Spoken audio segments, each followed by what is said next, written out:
each one genuine handwritten bunkhouse. Hey folks, I'm CPC Gamer, and welcome to the stream! How's everyone doing today? I hope we're great. I'm doing good, because apparently the weather's gonna warm up tomorrow and go back to human temperatures. So, I just need to get through today. And we just need to get through this. And hopefully everything will be okay. A little sad to be doing this one, because this is probably going to be the last game for this GameCube, because it is old and tired and falling apart. Like, you've seen the disc, well, you haven't seen the disc read errors, I cut those out. You've seen the signal output dropping, you've seen the controllers die. It's not great, but even Nintendium runs out after a while. So, do you know what? I can think of no better game to give it a send-off than genuinely one of my absolute all-time favorite games of all time. So, without further faffing around, let's go over to the game and let's play a Game Boy game. How about? Also, I'm gonna make it look this big because the other option is that. And that's kind of squished down on the screen. So we're going to look all stretchy-wide today. Also, I'm a little self-conscious about this one. Because on Click's stream yesterday, we were talking about having a gamer backlog, as you do, and I mentioned that streaming helps with that. I've got the shame pile. I'm not afraid to admit that. And Click said, don't you play games that you know and love really, really well? Like, mostly. Because, case in point, this is the complete file from when I was a kid. This is the file when I Let's Played this game. I've played this game a lot. I love it. In fact, it is one of the first games that I felt compelled to, like, complete 100% and find all the secrets and, like, debug it and stuff. Oh, that cheat didn't work. There is a way of doing it where if you push down and right to get... There you go! You can just skip to the next level. And also, I can't go back. So, you didn't see that. Nothing happened.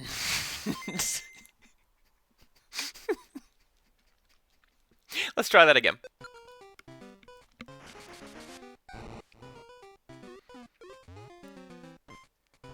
Also, this is all the story you're gonna get for the game. There are pirates. It is the third game. You are Wario.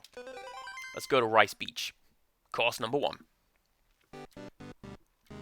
So, what are my buttons? That one, and that one. Okay. So, this one is a little different to your standard Mario games. Yes, indeed, because you can touch enemies in this one, generally speaking. They still haven't quite nailed down who and what Wario is at this point. So, like, these spiky guys, they can cause you damage. You can die. Whereas subsequent games usually give Wario, like, cartoon superpowers. Where, like, maybe he'll get hit, but he just gets concertinaed and comes back to normal. It's fine. Then, what else? The soundtrack is incredibly goofy and I love it. Oh, let's not do that. Let's do that. There you go. So this is the bull power-up. We charge twice as far. And we can do this little ground pound thing. And, oh, let's demonstrate this here, actually. We break blocks in one go, not two. And if you hold up, you can get stuck in the ceiling.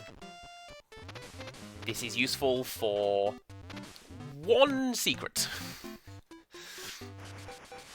Can I get that? I cannot get that. Yes, I can get that! Amazing. Ah. Well, that was also a demo. This is a tiny baby Wario. He can't do anything at this point.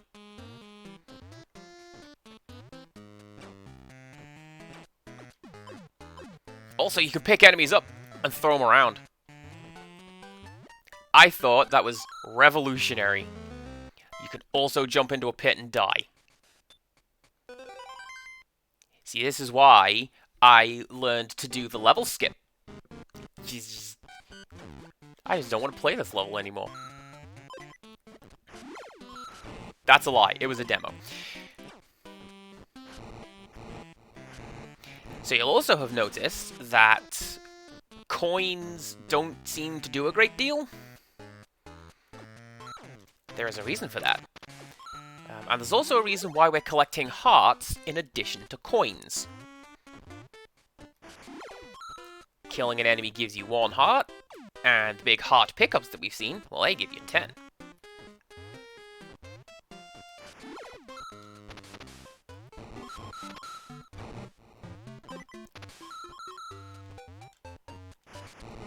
Oh, we almost forgot. Oh, Wales, what did we almost forgot?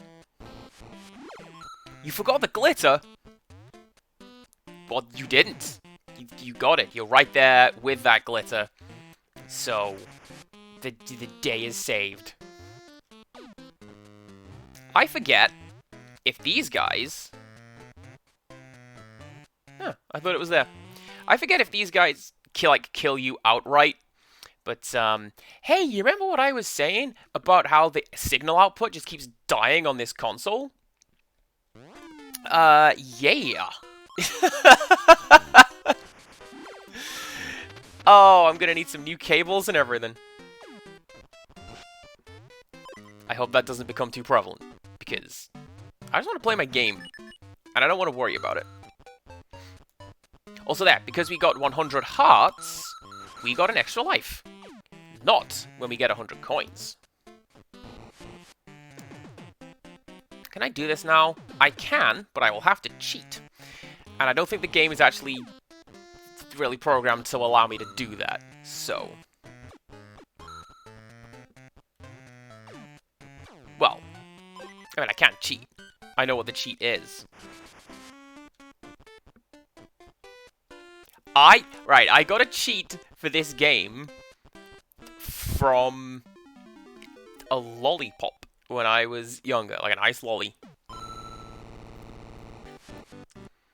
And I'll tell you why shortly. So this is a tutorial for how to exit the stage. You have to push up and B, and you'll get one of these big old coins.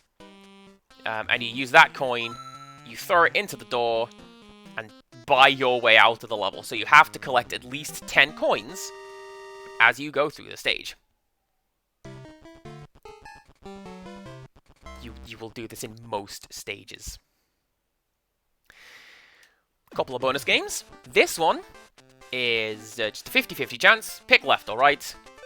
And there is either a bag of gold or a 10-ton weight, which halves your gold.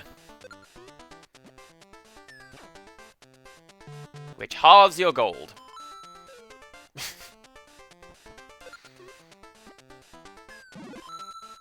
And if you get a bag of gold, well, that doubles what you have. I never really go for that one. Oh, we're looking at me cheating. Okay. Well, do you know what, Empirical Woodland? It is interesting that you say that. Because do you know what? I'm going to show this off now. If you pause the game and you press select 16 times, that's how you unlock the cheat code. So hang on a second. One. There you go. So this little box lets you change the various values, so you can give yourself loads of lives or loads of coins. And then if you go to the little head over there, you automatically get the next power-up in a sequence. It's incredibly useful if you come to sections that require a power-up, and you don't want to have to go back and get them. Also, you can make that guy fall from the ceiling. It's pretty great.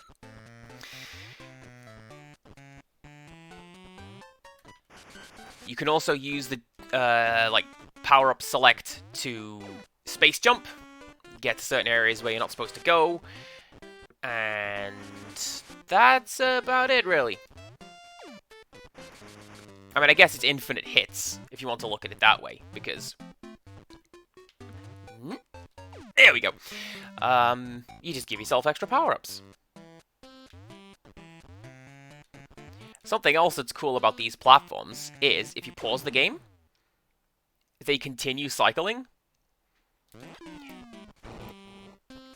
And if you end up jumping on one of them when they're retracted, you can just pause the game and get up there when they're out.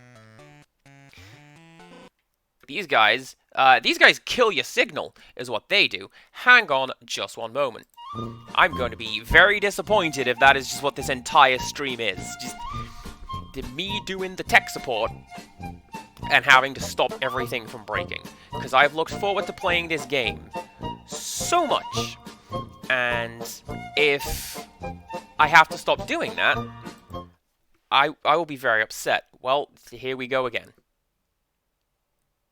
See, we had a bit of this yesterday, and I felt kind of down. And you know what? It's actually fine. Let's go back over here, because I don't want to bother around with that for now. So yeah, this is actually fine, because it taught me a couple of important things. Mainly, that I'm getting better at recognizing individual setbacks as being just that, individual setbacks, and not allowing them to define my entire day. And I was quite happy that I was able to do on-the-fly tech support and fix it. Okay, we back? Are you going to behave yourselves? Are you going to break again? Alright, these guys launch you upwards.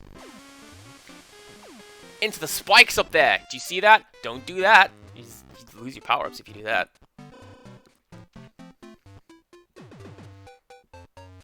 Actually, Ella, I'm glad you're here.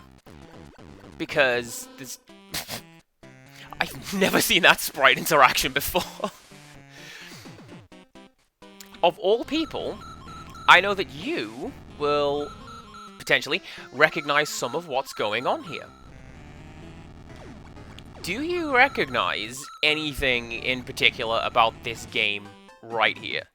Just in general, do you recognize anything? Particularly if I do this.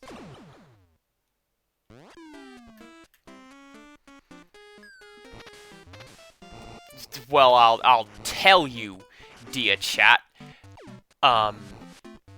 This game was built on top of Metroid 2, Samus Returns. So a lot of these sound effects are just straight up like that one. That's the missile collect sound effect. And I forget what they are. I think it's the pause sound effects in that game as well. But those are the pause sound effects from that game, I do believe. And the bosses make the Metroid sounds. It's weird when you notice it.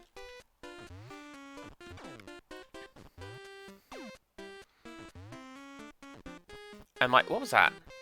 Dragon. And my favorite story about this is the plagiarism slash code borrowing comes full circle because Metroid 4 was built on top of Wario Land 4. It just comes all the way back around. I have a 100% save of this right here. We saw it on the main menu. That's what the little spinny warp pipe was. It was indicating that I had completed that to 100%. And got the best ending. Alright, this is the second bonus game. This is the one that I used to be really, really good at. Probably not so much now. Especially not if I'm going to do that. It's a little shooting gallery. So you have to stop the bomb and then throw it at those guys. And the more you hit, the better the reward you get at the end of the course.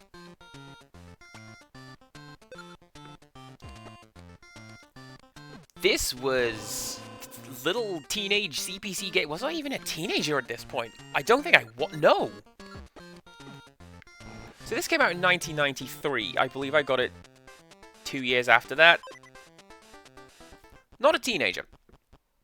Little babby CPC gamer was really, really good at that.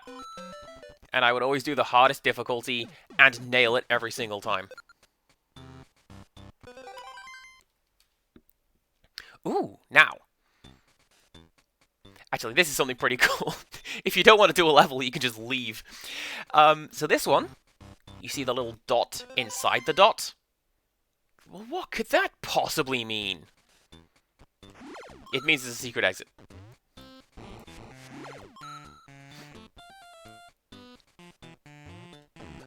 I love this music so much. This is one of my favorite pieces of music from this game because it's just... It kind of sums up the game. It's just goofy and doofy and cheerful. Really? This was part of Kevin and Perry? What was the context for that? Was it the first one? Because I know that Kevin gets a video game and then he screams that he doesn't want it. And I'm sure it's a Mario game. But I thought it was Mario Kart. It might have been this one.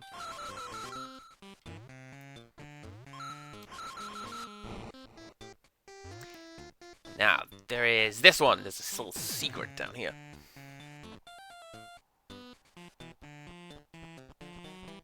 Is this the exit? No, this is not the exit. I don't think. Shows you how to get there. Look, you can step on that guy's sword.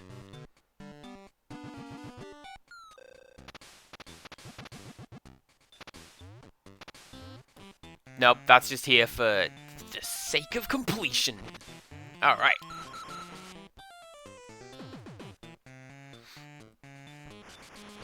Also, I made a version of this tune for part of my college dissertation. No, college, it was university even, my university dissertation. I made a video game that teaches Viking history.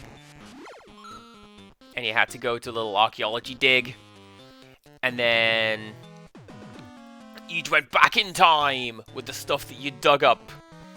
And the Vikings there would be like, oh yes, this is a scrimshaw, let me tell you what that is. Ah! Rude. And, yeah, I made a version of this music for the digging music. Same deal, it sounds very... Chirpy and cheerful. I'm not supposed to be up here! You're not supposed to get up here right now, but I'll take it.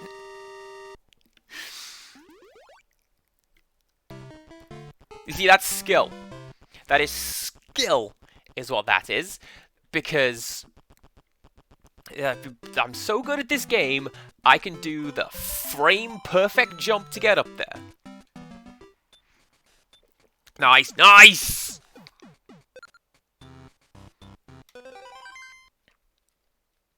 Anyway, course number 6.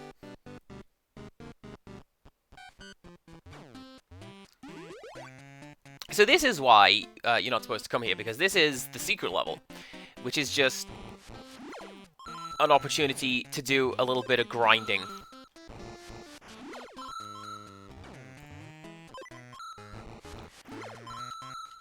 And by stomping the ground, these crabs will come out of the ground, and you can tackle them for 11 coins apiece. This is all this level is. You just chase crabs and collect hearts and coins. I'm gonna get that one back. Is it worth it?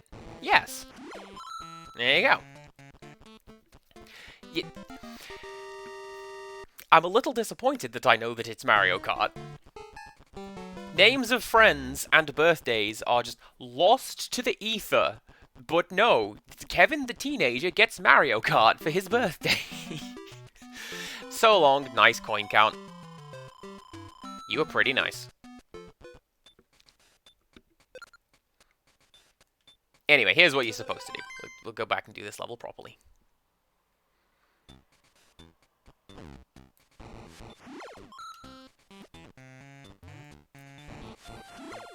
I also like that that guy doesn't have a proper hurt box out there, so that's fine. That's how I did that. This whole game is food themed. It's like you've seen we're on Rice Beach, and all the other levels have like food-related names, and the levels are called courses. Like, you have a 3-course meal. This is a 40-course game. I think that's pretty clever. And I didn't get that joke. It was my friend Matt, and they explained it to me. I believe when they played this game.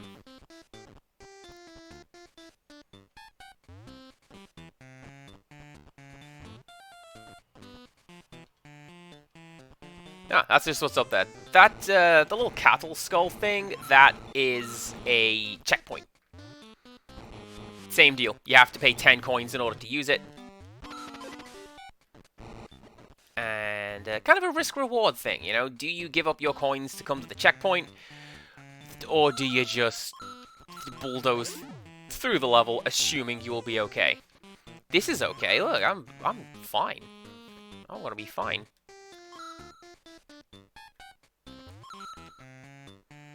Also, this is like little baby Wario from the end of...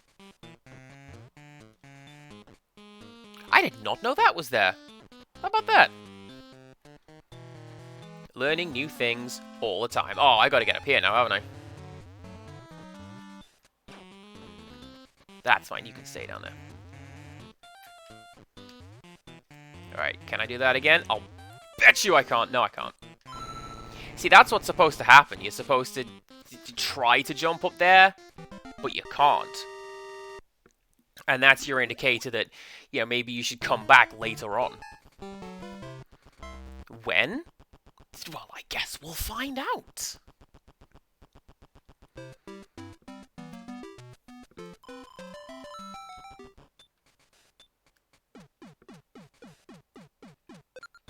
Also, that's your clue that there's a secret level there if you didn't read the book and don't have somebody explaining it to you.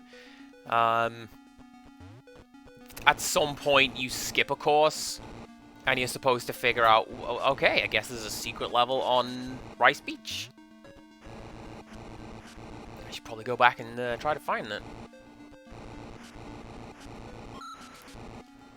Also, not immediately apparent, because I ran away, but we're being chased currently. We've got a Maverick Thwomp who's going sideways, and he's following this little path. And that's instant death. So don't touch that. You will die.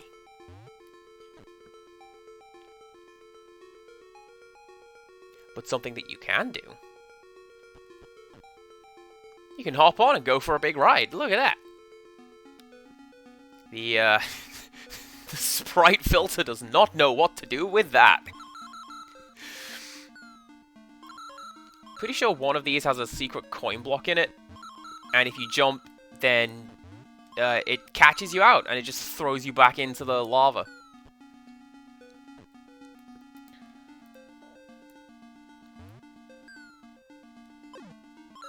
These are cool coins for cool gamers. Can you get them? I can. Criddle, hello. I was too busy looking at you. I jumped into the lava. Don't even worry about it. I mean, I could be wrong. I don't know that there necessarily is a Kaizo block there. But, yeah, no, there's... They do that a couple times. Okay, can we pause for just a moment? Everybody drop your GGs for Criddle getting an 81%. I don't know. I'm super proud of her. Y'all should be too. Actually, hang on. I'm going to do this my own self. There you go. Have Scuba Cat. Wishing you a GG. Oh, click, click. No word of a lie. That is what my gramps used to say. Anytime I came to him with an exam result, he'd be like, "Oh yes, I got an 81%." And he'd go, "What happened to the other 19?" And I'd be like, "Okay." This will not have developmental impact in the future.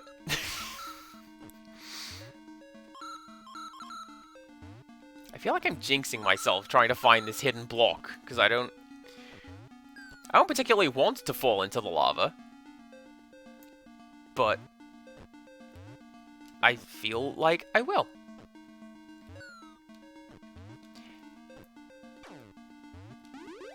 Ah, nice. So this will help me through the second half of the level. Because with... I think it's just called Bull Wario, but I always just call him Viking. Viking Wario, you just smash through blocks one at a time. Now here's something that I like about this stage. I don't know why there's a spike trap up there. There's no real reason for me to want to go there. But if you wait around, Mr. Thwomp just goes up there, into the spike trap, and out of the level. How about that? Oh, and this! Check it out. If you can catch an enemy under a thwomp, well, they turn into a 10-coin coin. Well, I don't need that guy, because it's always open in this one. Because this is essentially an auto-scroller.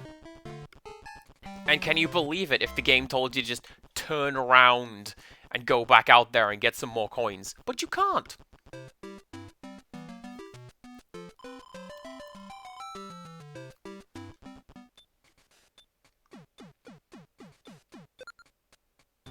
This one's got a big foreboding skull on the door. That's probably nothing. Don't even worry about it. Course 5.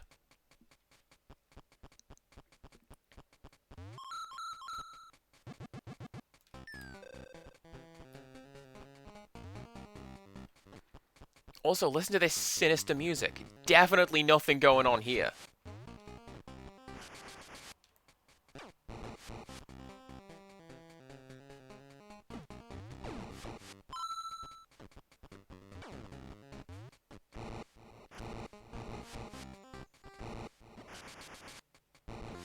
Do I want to do that again? Yeah, I'm going to do that again. Down you go. These ones, I never get. I don't want them. Okay, can I do the thing? Yes, I can! Look at that, frame perfect timing. You can run onto the end of the conveyor belt as it pushes you off. And it simulates a seizure, apparently. So don't do that.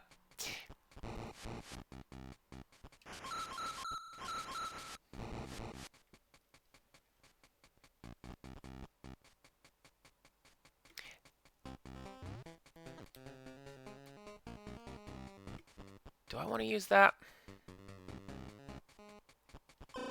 Sure, why not? That's what that looks like.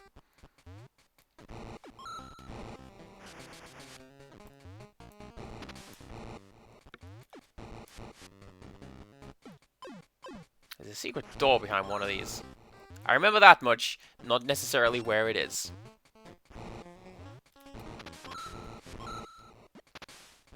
I think it's this one.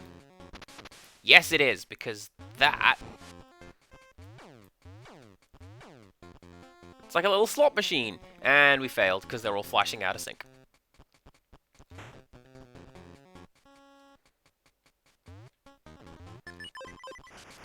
And now they're in sync. Look at that programming magic.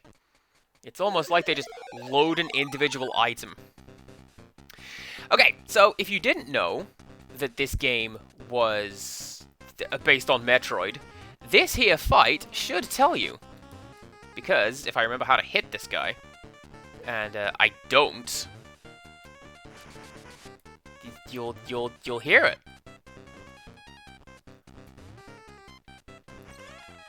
There you go. That's the sound that the Metroids make when you hit them in that game right there.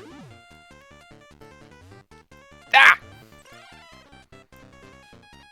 Summer, hello. Welcome to me not being very good at Wario Land 1. It's one of my favorites. Practice does help.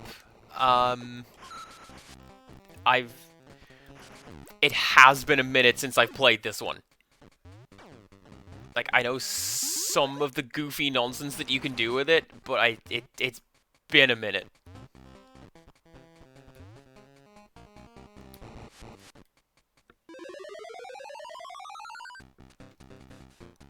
Well, let's try again, how about?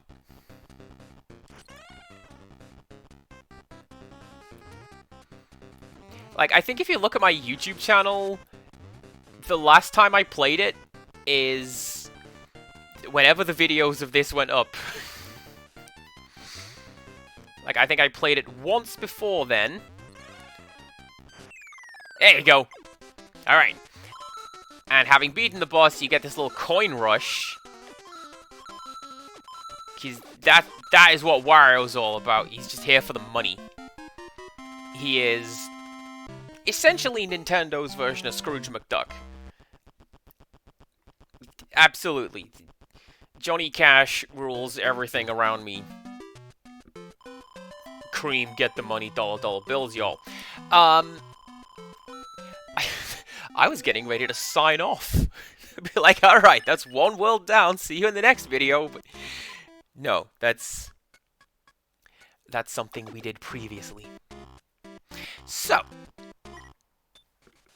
the reason we come back to Rice Beach, and the reason we're supposed to figure out that there is something going on in this game, is because the tide has come in. You'll notice. Which means that this level has flooded.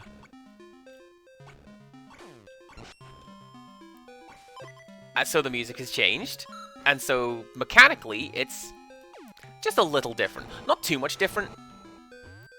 Because as you can see, it is the same level layout. It's just that these little bowl-type areas have got water in them.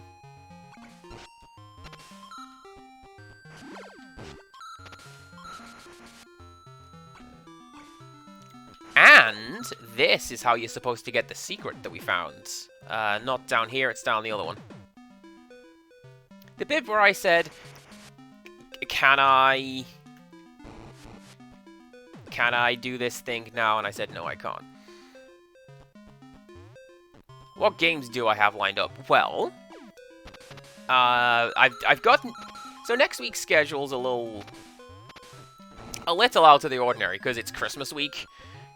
So while I'm doing the same horror and long-form games, I've got a different one for Casual Friday.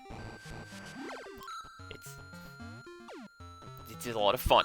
I enjoy it.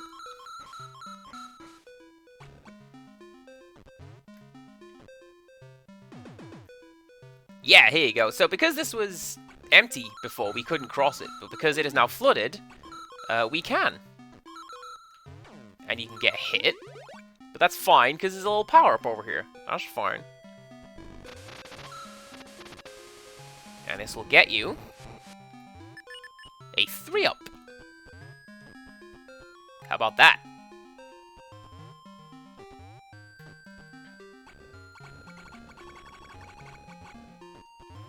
Guess we'll take that a little more seriously this time around. So this actually goes back to what we were talking about on your stream yesterday, Click. I do have the shame pile that I'm going to be working through. And there are games on that list that I'm going to get to. I just really wanted to do this one, first of all. This is a comfort game. And I love it very, very much.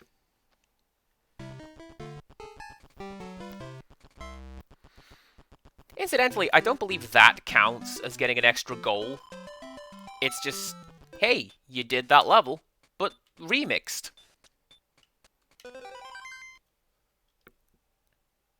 And speaking of remixed, The shame pile, it's like just all the video games that I own that I haven't played. But I totally should. What could this mysterious door be? It was hidden behind the quicksand before. We couldn't see it. But now the tide has come in and it's washed the sand away. We can see it.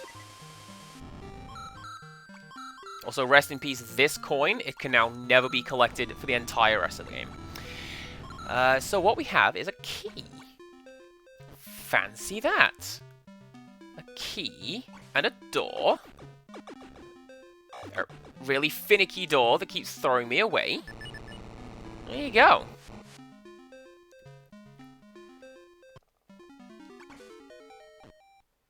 Can I do it? Yes! Yes, I can! So this is a secret treasure. As you can see, we got quite a few of them to collect. And this is what keeps you coming back for the rest of the game. You gotta explore every level to find all the treasures. And that's how you get the best ending. Maximum coins in the bank at the end, and also every treasure. I think I remember where they all are. Guess we'll find out. This is also one of the roadblocks to completion, and probably where you're going to see me use the power-up cheat, because you need to be at least Big Wario to get those, because Baby Wario can't attack. And you need to charge at the chest. And as you saw with the dragon helmet there, the treasure item counts as an object or an enemy. And it's possible to get it stuck in a wall.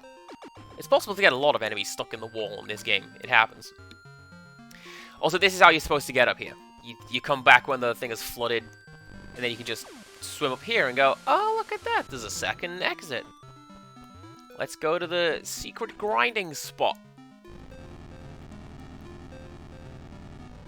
Let's accidentally use your power-up multiple times. I don't think I can pick up a coin underwater, can I? I forget. Nope, I do not appear to be able to do that.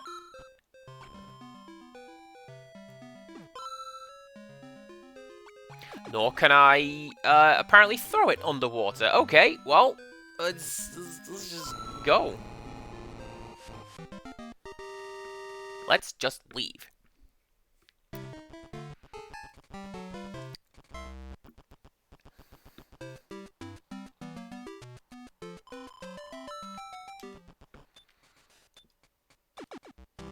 Anyway, let's go to level 2. This is Mount Teapot. And the cheat, actually the level select cheat works in, well, exploit I should say. It works in every stage in this game. If you push like down and right together, you just go to the next stage automatically. I don't know why it's programmed like that.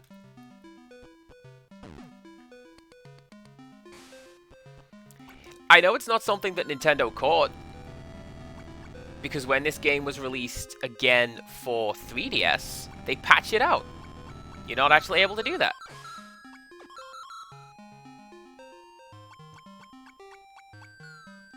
I suppose it's like Missingo in Pokemon, where, I don't know, they just didn't test for it, I guess. Nah, I'm gonna leave that. I'm gonna keep my flamethrower. Very useful underwater, especially against these little twirly guys.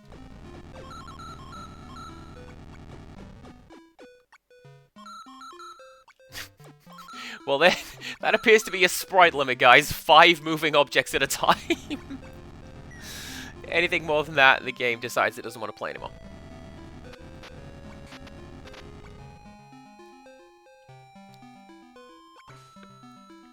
Incidentally, this guy will also bounce you off if you try to interact with it.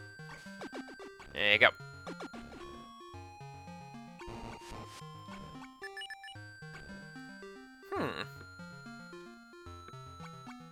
There is something else in those coin boxes. And, may have given it away, but I only got a coin box.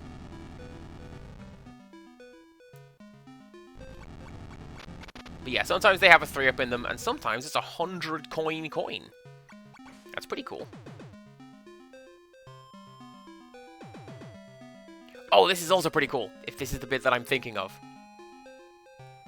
Yes, it is. Alright, would you like to skip to the very end of the level? Because this area will allow you to do that. No, it won't! Ah. I thought that was like the jet helmet. There is a point in the game, I actually think it's the... Spoilers, there's a secret world. I think it's in the secret world. Where you get a power-up and you just fly straight to the end of the stage. Ah, rookie mistake, getting caught by those mines.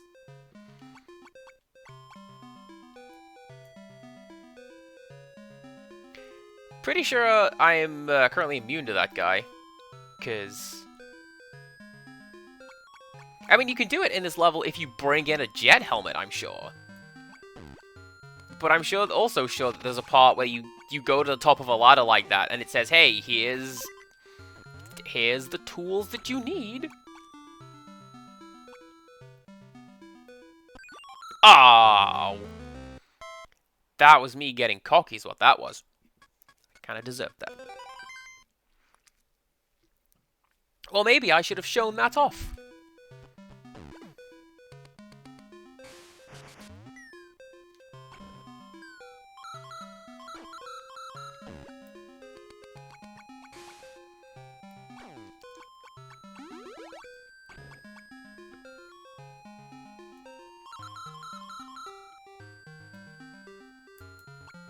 So I'm not overly concerned about getting all of the coins, necessarily. I mean, I'll do my best.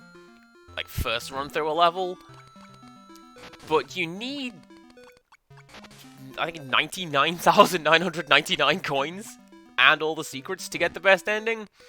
So I'm not going to do that.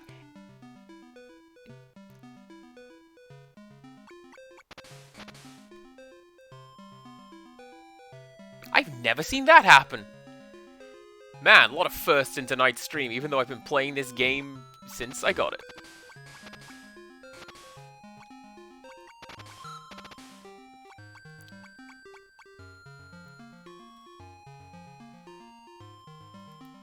I'm trying to remember why I got this game. I think it was like a reward for doing well in school.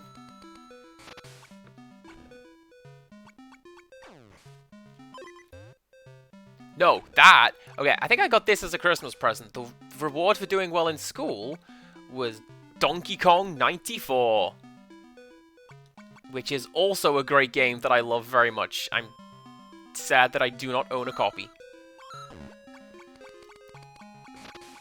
People keep teasing and suggesting that Nintendo Switch Online is totally getting Game Boy compatibility soon. Don't you worry, it's on the way. And if it does... that will be my cue to upgrade, because if I want this on the Switch, and I want Donkey Kong 94 on the Switch. Can't Ope, hello. Just welcome to your Friday Energy Times. It is Friday. Get down, it's a Friday night.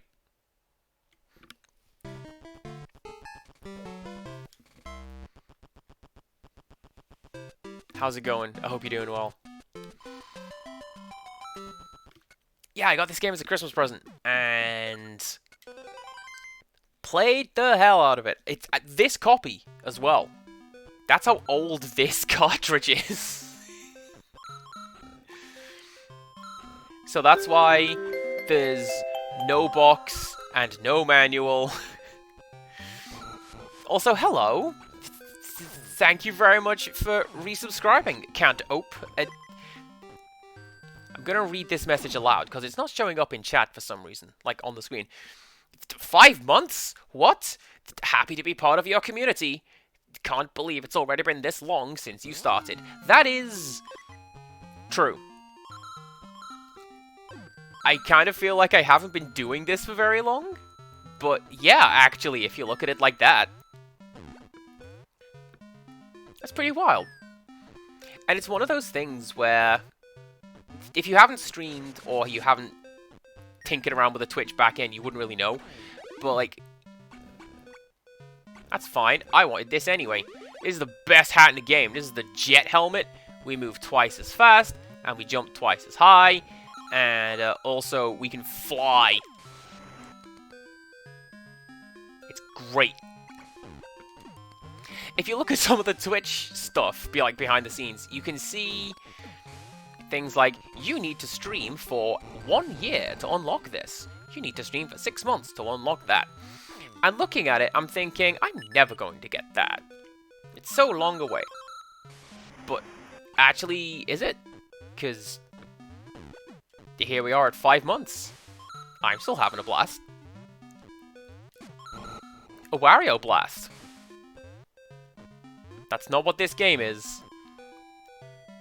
But I seem to recall it being alright. Hell of a soundtrack, too.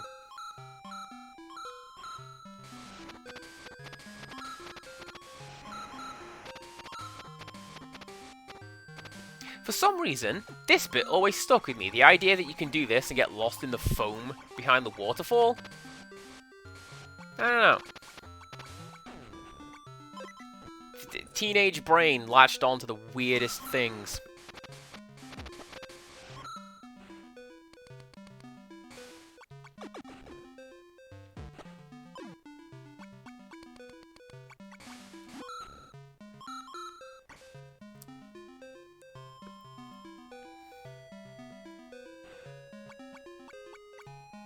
Do you know what I am thinking about? How great this music is.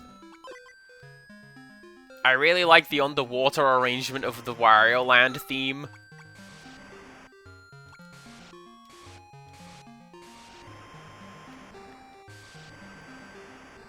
Everything's fine! I meant to do that. There you go. Look at that. Struggling? Not I. Alright. This is where it helps to have the jet helmet. Because I believe you can just cheat. Yes, you can. What you're supposed to do is use these bear fellas. They're not going to do it. That. You're supposed to do that. And then jump up here. Or you can just fly up there. With the jet helmet. It's fine.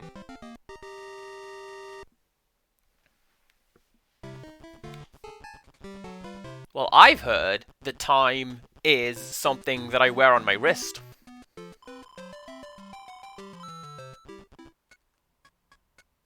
Ignoring that, and just wandering off over here. Oh dang, there's an entire secret world over here. Do you know how hard my mind was blown when I found out that I could do that in this game? Empirical Woodland has redeemed a compliment. I forget at this point if I'm actually supposed to compliment you or, like, try to talk you down, maybe challenge you to a duel. So there you go, that's your insult. You're a second-rate duelist with a third-rate deck.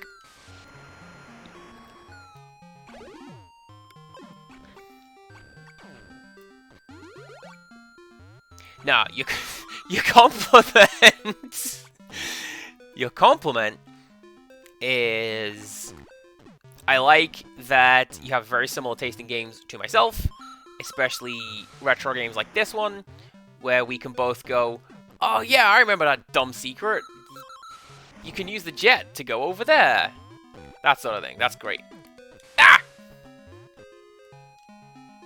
Don't blow yourself up. That is also dumb. And Zakai over here with the deluxe nothing. It's great. Yeah, I do feel like I need to come up with more things to spend channel points on. But I don't know. Also, Zakai! Hello! How is it going for you? It's going pretty great for me. I'm playing one of my favorite games of all time. And after initial tech support problems, we appear to be fine. I might have jinxed it. Having said that, you know how it is. I'm going to collect those coins. There you go.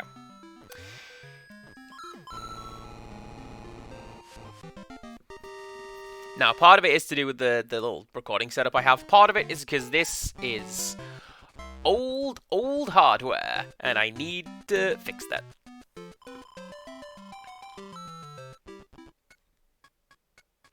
Honestly, Click, you're right, this is a good game, and I do enjoy a lot of what the Wario Land series does better than the Mario series. Because those games seem to be very formulaic. Hold, right, save princess, that sort of thing.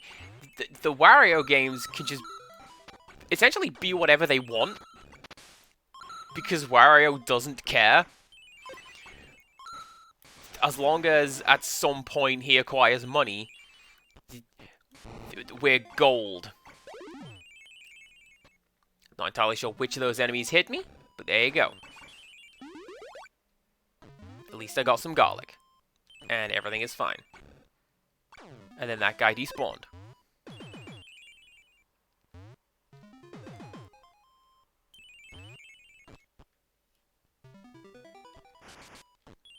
Oh, that's right, I need to be big for this one. Because there's a sneaky little thing in this stage. And I forget where they put the first part of it. But I do know where the second one is.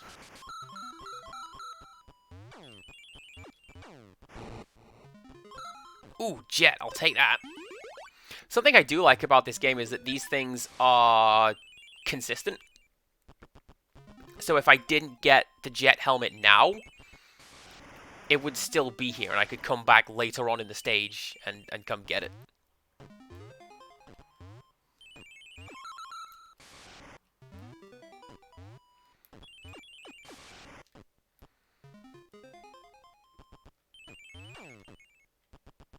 So I'm going to leave that there, because I will need that. Gonna leave that block right there, for no reason.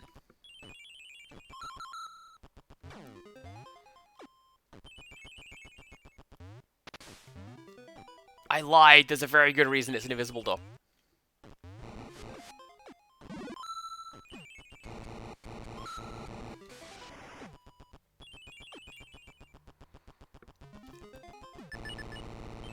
With a slightly more sinister looking door behind it. How about that? And that's what that sequence is supposed to look like if you're not a jerk like me who just jams it into the scenery. There you go. Treasure number 2.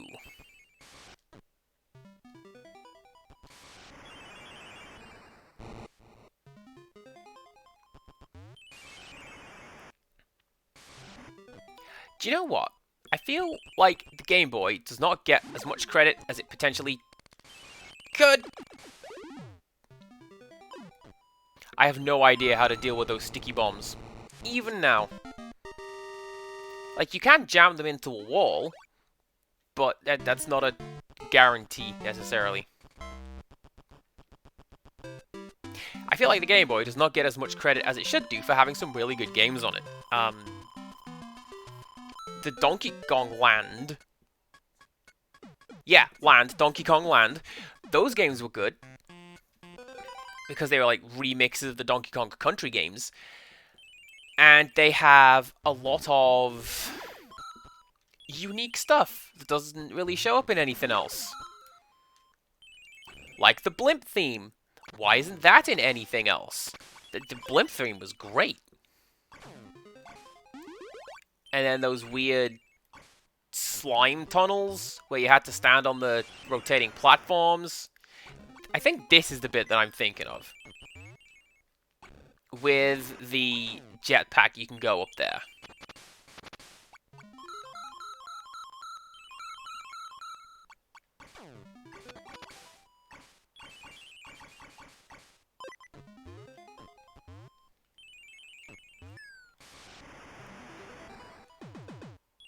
That is absolutely fine, Canto. Oh, I very much appreciate you showing up at all. And saying hi. Always good to have you here. I'm pretty sure if you fly off that way, there's something cool. But you can also fly off that way. Can I go down there? Oh no, that's right, because there's a little pit down here with some coins over it. And I always worry when I do that. What if I fall into the pit? And then life go away?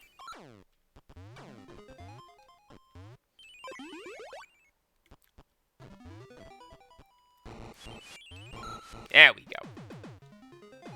That's the wrong side, Andy. This side has the coins in it.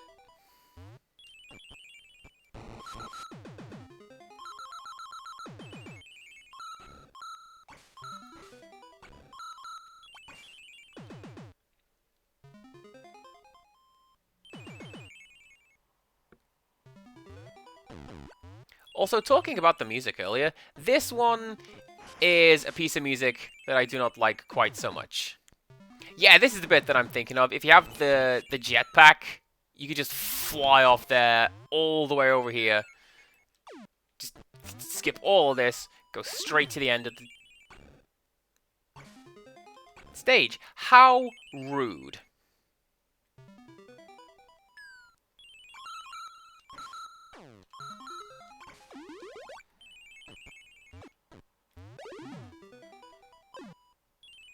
And that one's just on me jumping straight into it, so no complaints about bad burb there.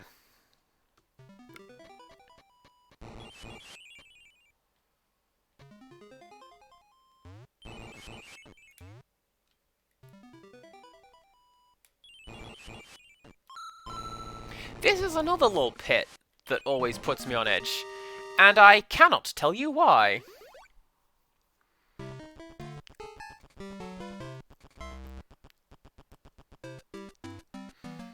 Also, something I like about this thing is the more levels you complete, the faster Wario is when he takes his little victory lap there. That's kind of cool.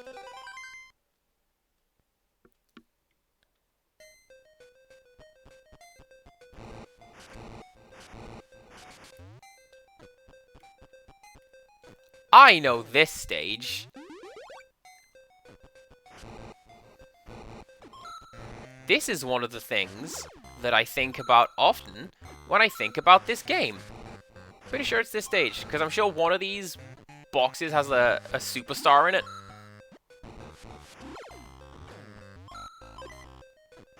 And it's actually really awkward to do anything in it in this stage. And you mostly just rush into a lava pit at the end.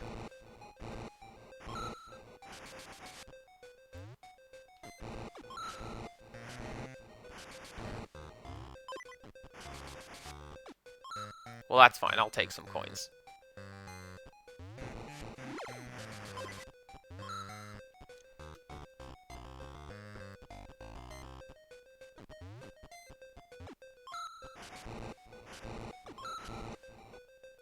Yeah, maybe this isn't the stage that I'm thinking of.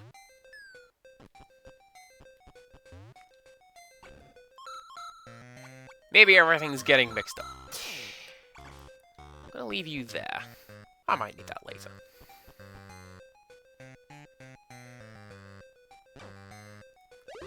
Yeah, see, Empirical Woodland seems to know the exact stage that I'm thinking of. Is that thing still there? It is. See, that thing that I told you about is true.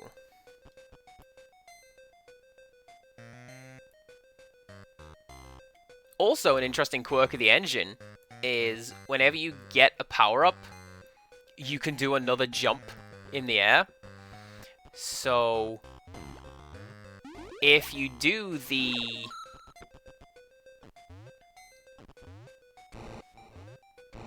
This is a pro gamer way of getting up there. If you do the thing where you... Look at that. Skills. If you do the cheat and give yourself extra power-ups, you can effectively moon jump. This isn't really useful anywhere, but it's certainly something you can do. I think there's one stage in level 4, World 4, where you can find some hidden blocks that are otherwise invisible, and that's about it. I don't need that. Or do I? No, I don't, because this isn't the boss stage.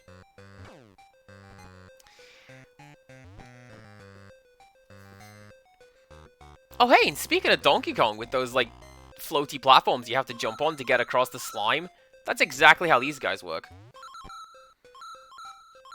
If you jump on their heads, then they will move around. Like, up and down and left and right. If I could play any new release... Oh, this is the bit!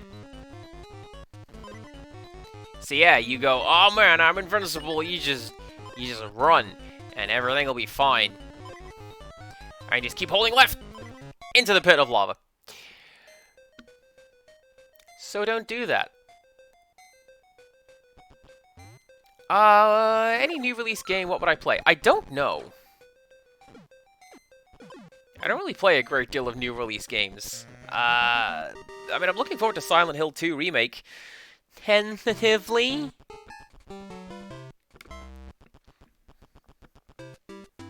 Depends how, like, to the point they are. Depends how new gen they are. I could be convinced to play that one. And this one has this guy.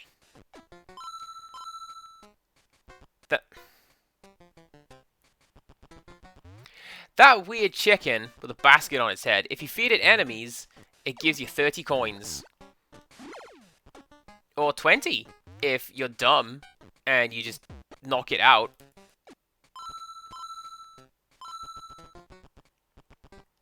Very useful. Very good. Not as useful as that one stage with the like crabs hiding under the sand. Still useful, though.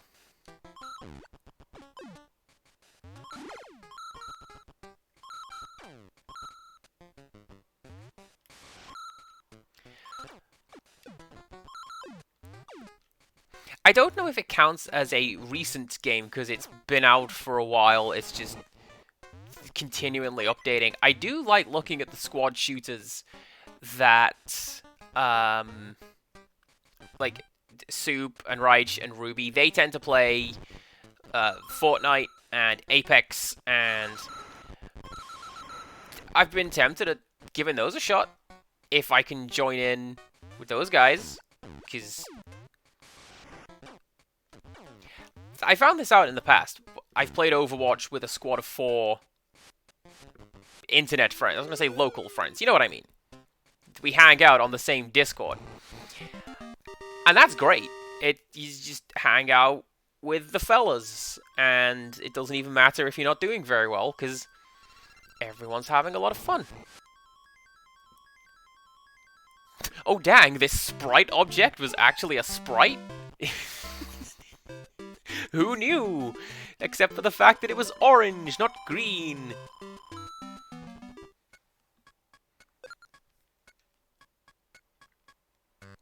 Am I going to do this now? I'm going to do this now, and then we'll go do the other thing. So this is another example, like, remixing the level. This is still the stage we came to previously. Except a second half of the level has been now jammed on top of it. That guy is booking it! Look at him go!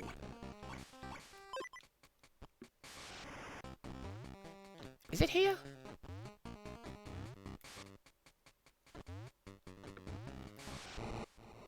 No.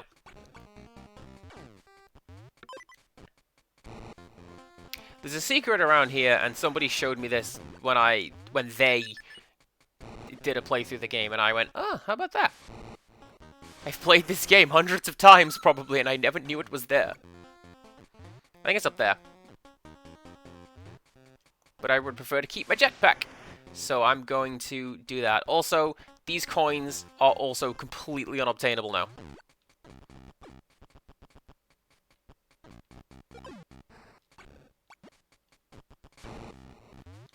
Also, that was conservation. Look, the little whelk guy, he's happy in the water now.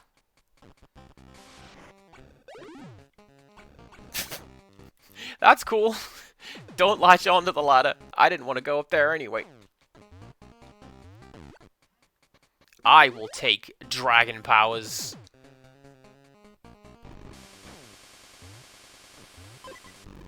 I don't think it is useful for this boss. Also, on the topic of hanging out with everyone and playing games, we do a bit of that on the Discord.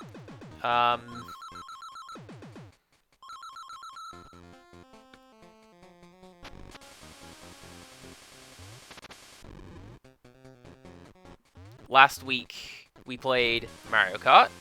We're thinking of playing something like Overwatch this week. A lot of fun.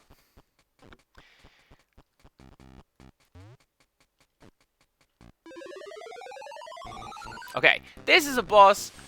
I'm never entirely sure how to properly deal with it. So I just go do it in one go. What you're supposed to do, because you can't actually hurt that boss. What you're supposed to do is knock it off the edge of the platform and launch it into the lava.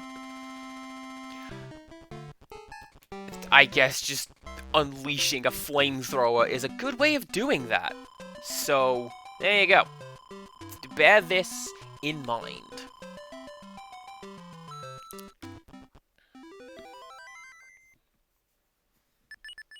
Nice.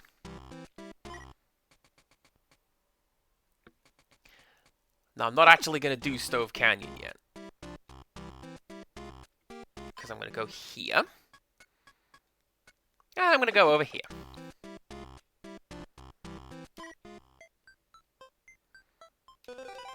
And we're going to go to Sherbet Land, which is the first thing that taught me how to spell sherbet, and by golly, I was surprised.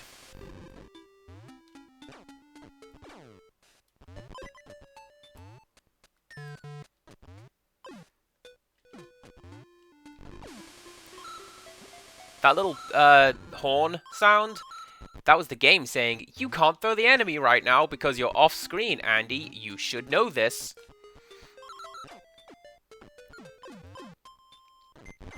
It's a weirdly specific message, you know?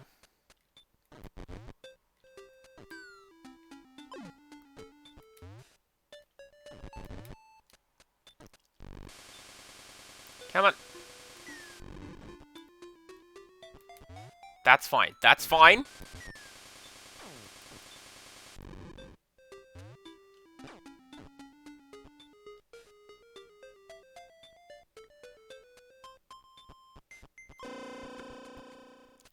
Guess who's not super comfortable with platforming over pits? This guy.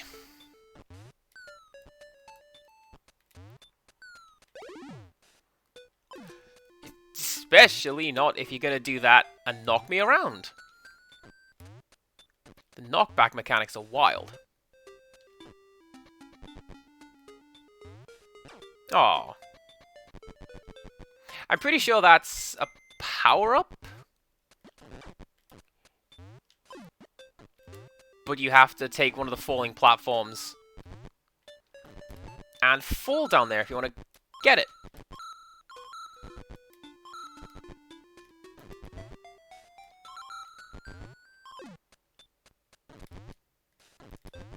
Same deal with those. But we're not doing that. We're going to leave. This is a neat little background touch. You can see how the background elements are like tied around this foreground element. That's pretty cool. Don't you get hit by that. Oh, nice. Zachary, what are we having for dinner?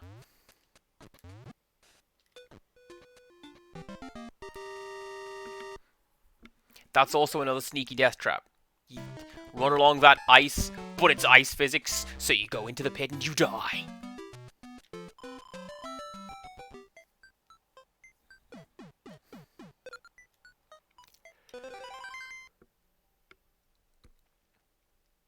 Yes, ham and cheese. I will take several.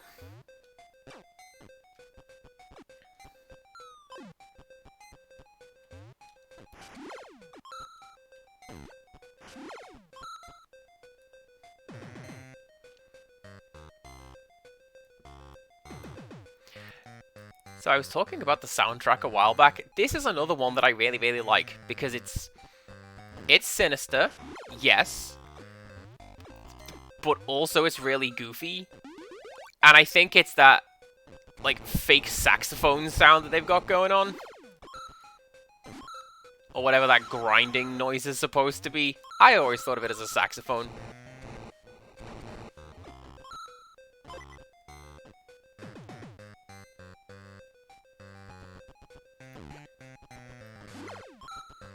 These guys, you can't jump on them, but if you get too close, then they turn around and, like, jut out their spikes, and you take damage from that. I don't like it.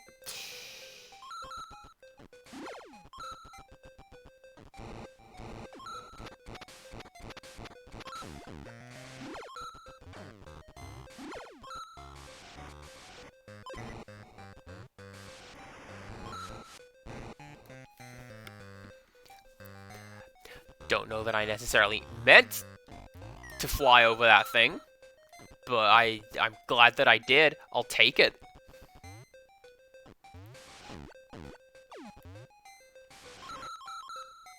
Oh yeah, that's how you do that in this level. Okay, I'm gonna leave that there. I think I need that. I mean, to be fair, I need to come back and do this level again anyway, because it's got a secret exit, and I need both. But options there.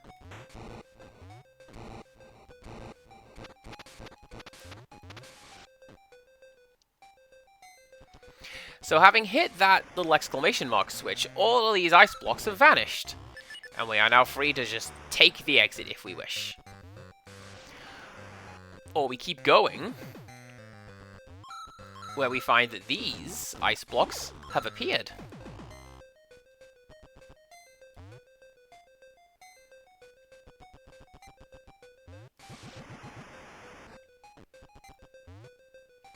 Can I do that here? No. Okay.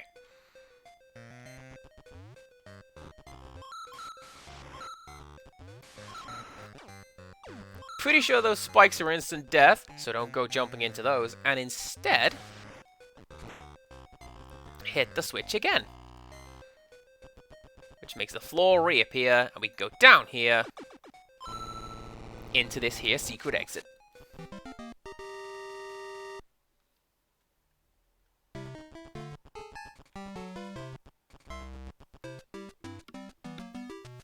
Yeah, see, we get a lot of that sort of stuff at work, and it'd be nice, but from the source is always better. Thank you most very much.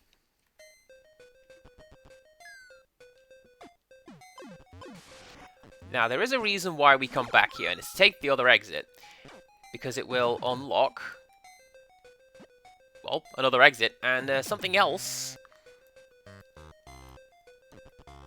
in the game, which is pretty cool.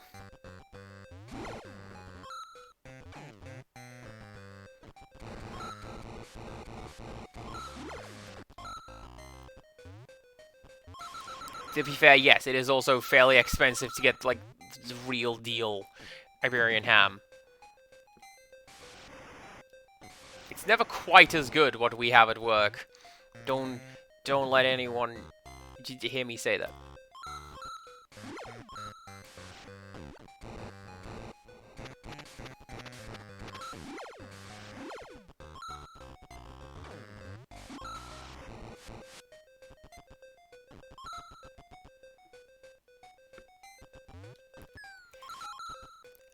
I think these guys are supposed to be moles, but I always thought of them as parrots.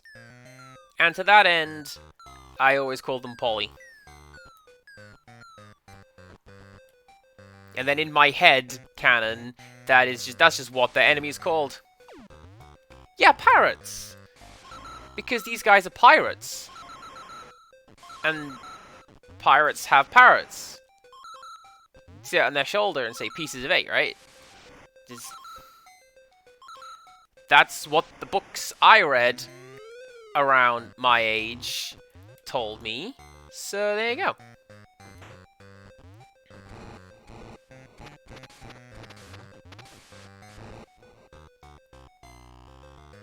Although Empirical Woodland does make a very good point that they're moles and they're blind, which is why they have glasses on. So yes.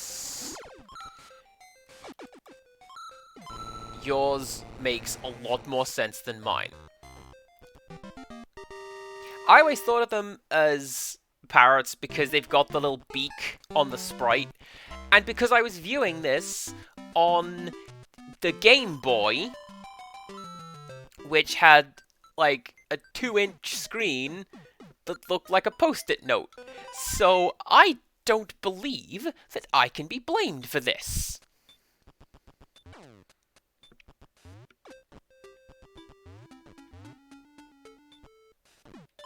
Oh, I think this is a babysitting stage.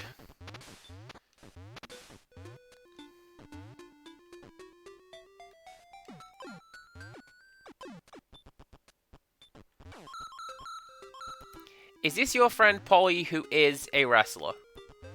Or was a wrestler? See, you can tell I'm not sure because my voice gets pitched all the way up. I get them mixed up with... Whose friend is she? I don't know. Someone in this family has a friend called Polly.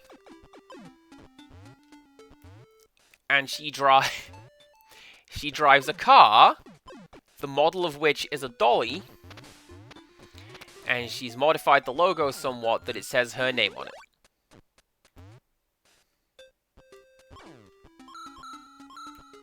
Ain't that the sweetest thing?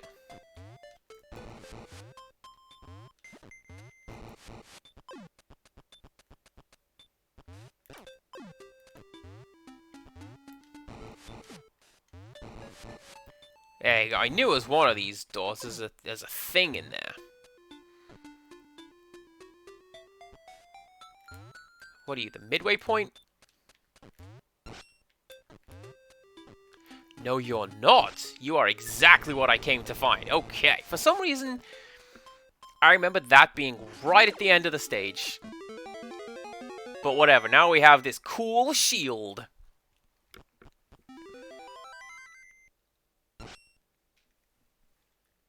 And that's also your clue as to the fact that there is a secret world.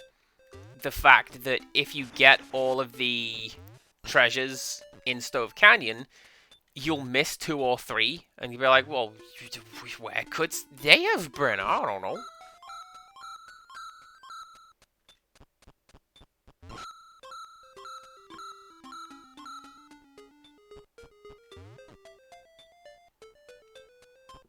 This is the bit that I was thinking of. You just wander off outside the level over here. And find this guy over here.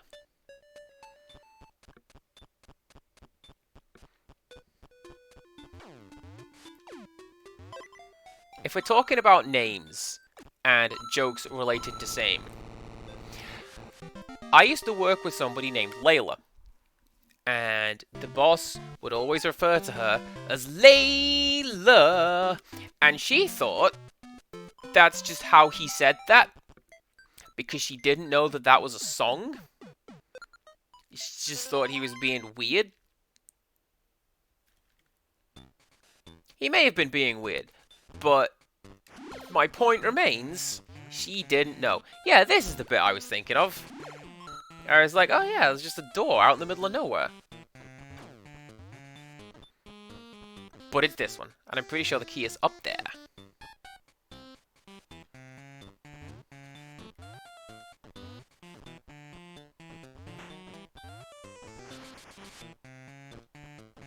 Do you know what? I should have found the Wario Land digging music that I made for my game, and that should have been my intro music today, instead of whatever I ended up using. I completely forgot. Forever Alien. That's what I used. For no reason.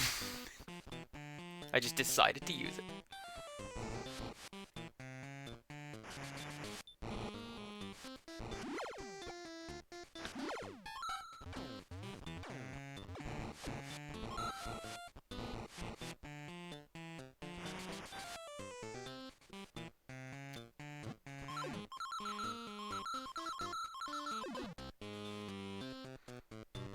Did you see that? Did you see that coin trail leading me straight into the pit?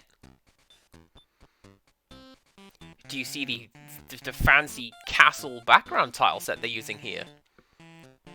That is foreshadowing. Maybe? What thwomp trick is that?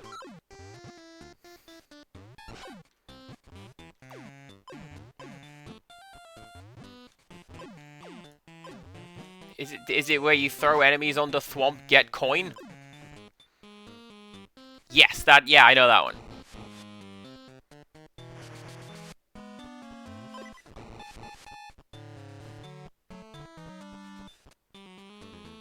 I didn't know if there were, like, additional exploits, like the one I showed off earlier, to just skip stages.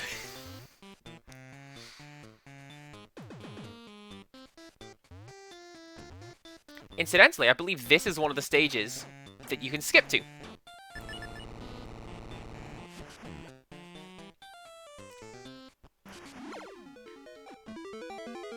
A magical lamp? What use could Wario possibly have for a magical lamp? That's silly, game. Take that away right now. That's not going to appear later on in the game. Shut up.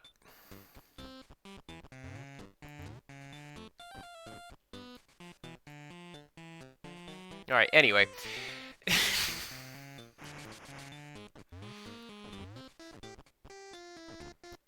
Is the thing still set off over here? No, it's not, because I turned it off with the other switch.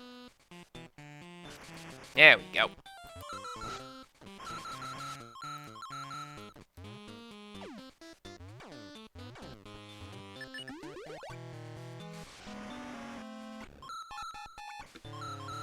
I've got my little list over here of, like, stages that you can cheat through. And one of them is stage 16, which I believe was the previous one. Also, I feel cheated, because I could have gotten in there. And I don't know what's in there, but it's probably something you're going to want. Let's go find out!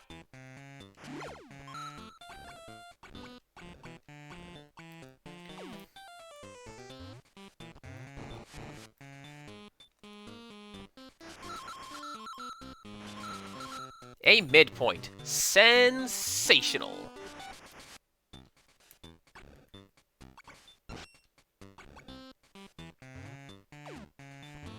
Also, something else that this game does that is somewhat related to Metroid, the game it is built on top of, is it's like, that's your normal jump.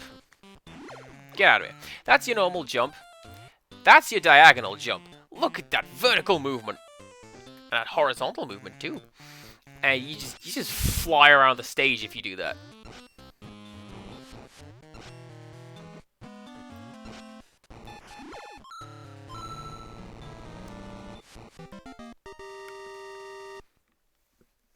But also you can't change your mid-air speed as you do that. So get used to just flying around the place, I suppose.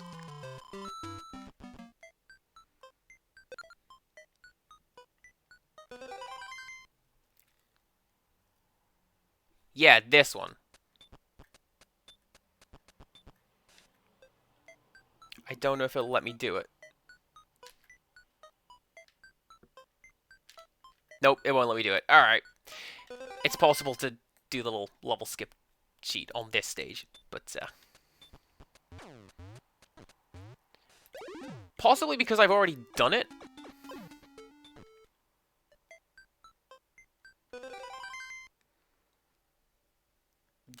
Nothing happened. You didn't see that. Oh, I'm still small. That's interesting. I thought you'd come back large.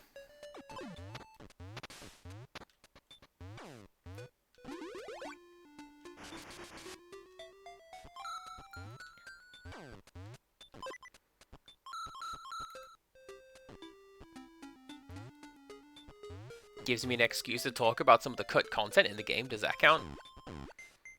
There's a tile set for a partially cracked tile. And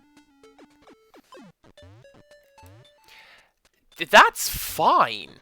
Don't even mind me. Creepy football penguin.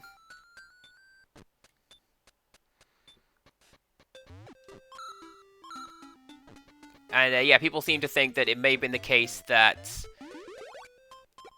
small Wario would have to hit tiles 3 times, not twice, in order to fully crack them.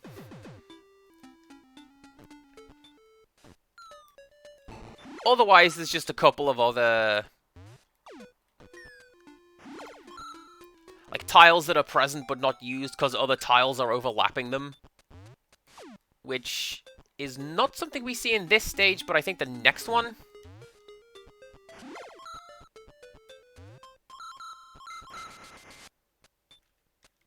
Aww, I thought I could do it. I was gonna say, forget you, the back half of this stage.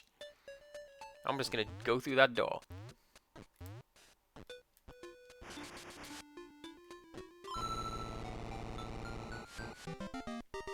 Still counts! You have seen most of this stage. I'm taking that exit.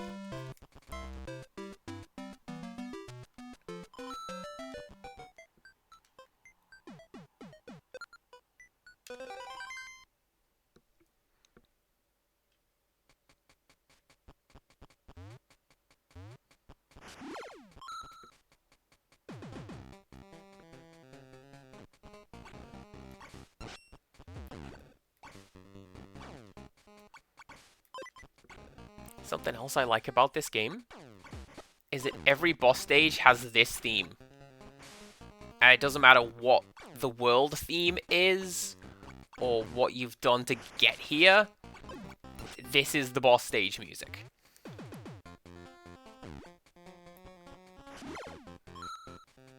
It's very tense. And very pensive, I'm going to say is the word I want to use.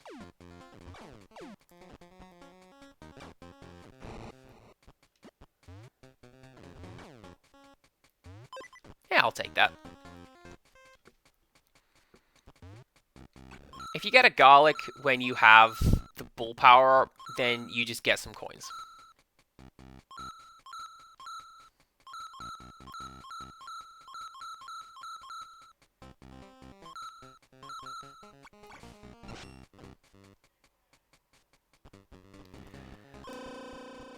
That is...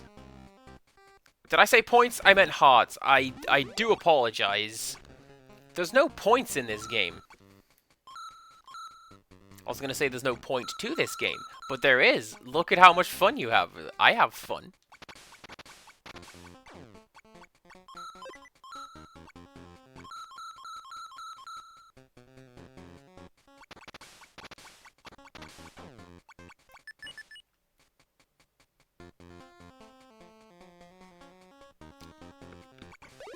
I mean,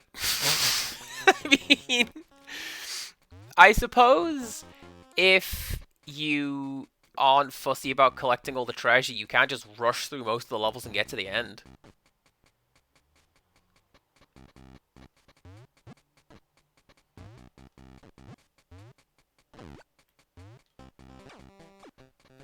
That guy just straight up refused to take damage. Look at that. Anyway, here's today's boss. It's a penguin. It's a little boxing penguin. Oh, and I was going to use my boxing penguin artwork for the level, the intro art today. Also, the penguin is currently invincible, because you have to charge it if you want to leave.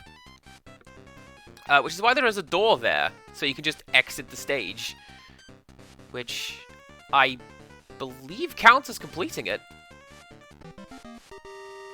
Let's find out.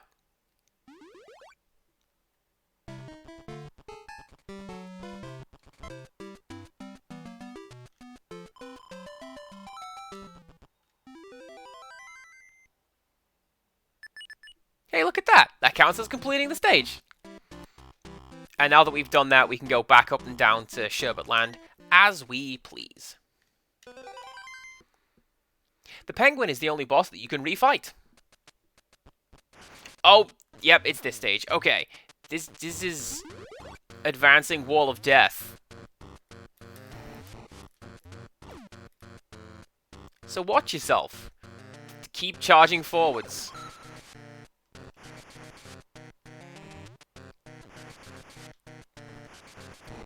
Pretty sure that is a key.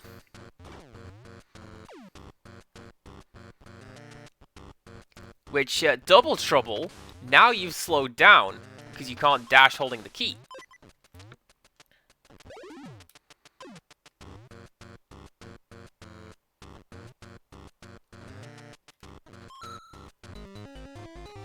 Unless you get one of these.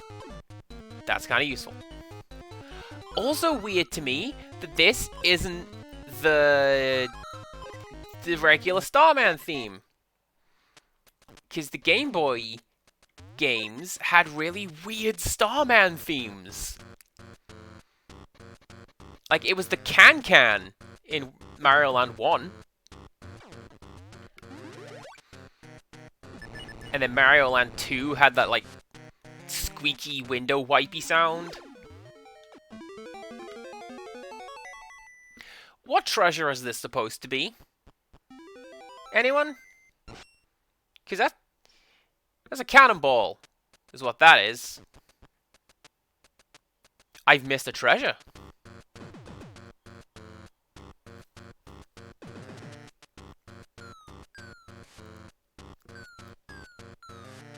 I wonder where the treasure is. I don't know, Mario Land 2 was alright. It had bunny power-up. Does that count? I'm gonna say yes, it did.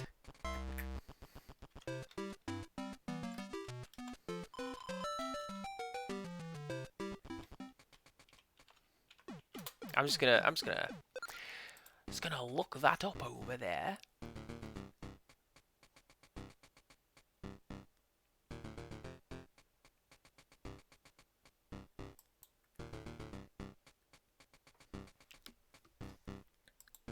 Black Pearl could work. That's a good one. Well, what I'm gonna do is I'm going to charge straight into this guy and die. 0 out of 10. Do not recommend.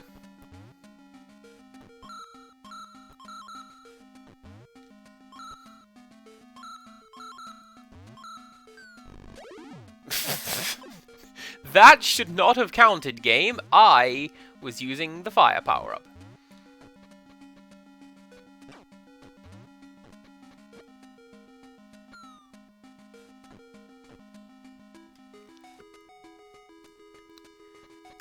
I was going to say, I don't want to use that. I don't even have the coin to use that. So, there you go.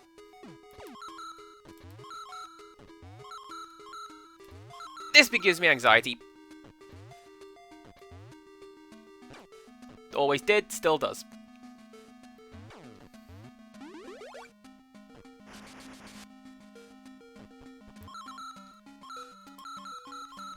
Ninja Orb of Death could work. Like, maybe it's a bunch of frame-perfect jumps. That makes up for basically every dumb thing that I've done so far. Like that!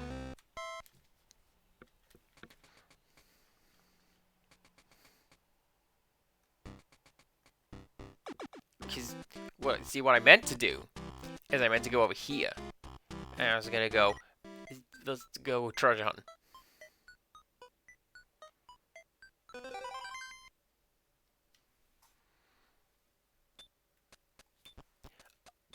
It's in this stage, because I didn't do this stage. Wow, I'm smart.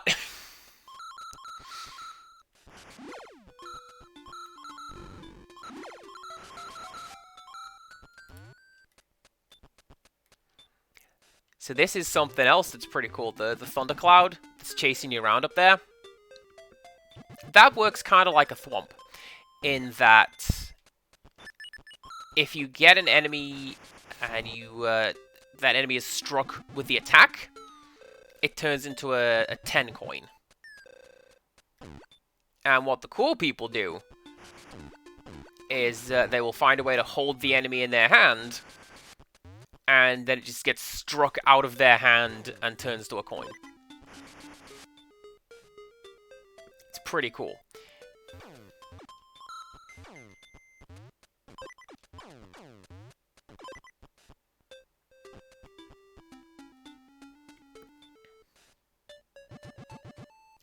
So you know, aren't you glad that I am a completionist? Because we nearly missed an entire level and a secret treasure.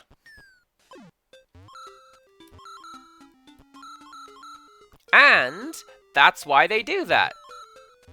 So that people like me can go, hey, I missed one. And then you have to go back and find it. Because they do all appear in order in the trophy cabinet. Like, in the same order that they appear in the levels. So, that's how you know.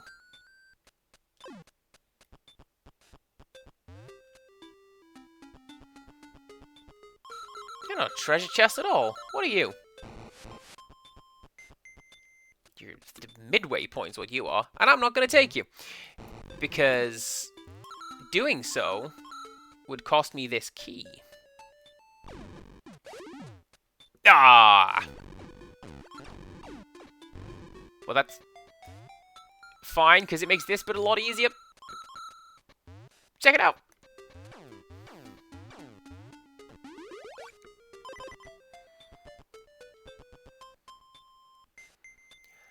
Do you know what?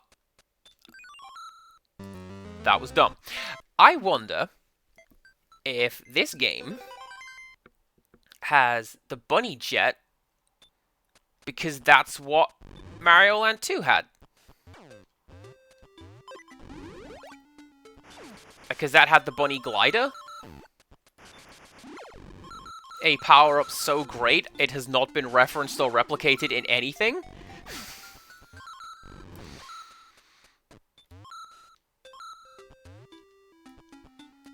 And then this game's also got the bunny, but jet. Which is way cooler than a glider.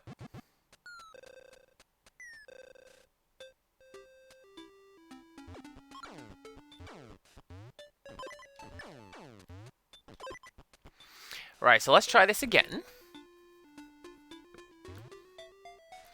And this time, we'll try not to just randomly walk into a pit.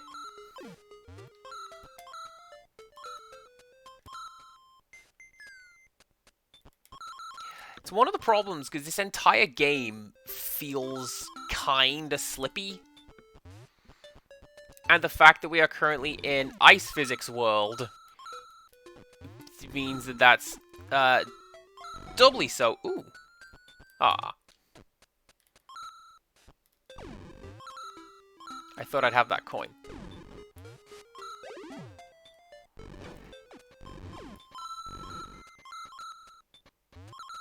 I don't know how that counted because I touched the front of that enemy, but that is also fine.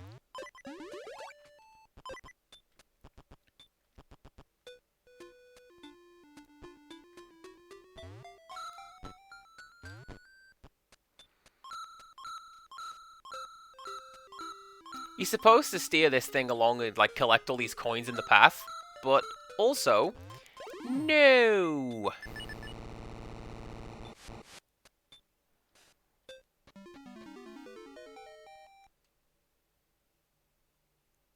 Hey, everybody, look away for a little bit. I'm not going to do anything.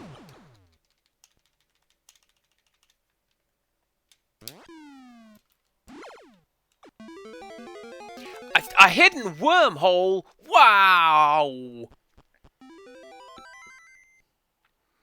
That one, I think, is a bishop's hat. That always looked like a bishop's hat to me.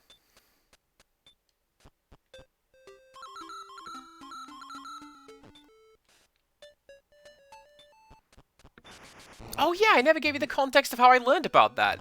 I got as far as ice lollies, and then nothing else. So, there was some cross-promotion when I was younger with, I want to say it was walls, ice lollies, I don't know.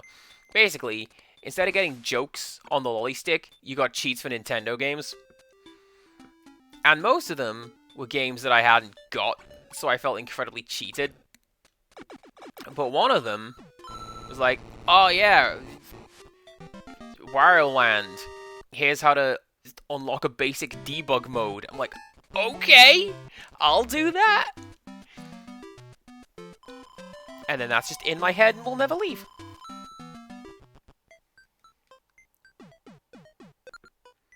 See, I thought that looked a bit weird. Sherbet Land's great because it's this little maze, and you can go through whatever route you want to get to the end.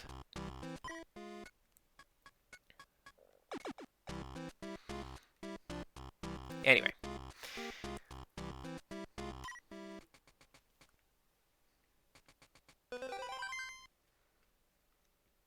Let's go to the other extreme. Let's go to, like, Heat World instead of Ice World.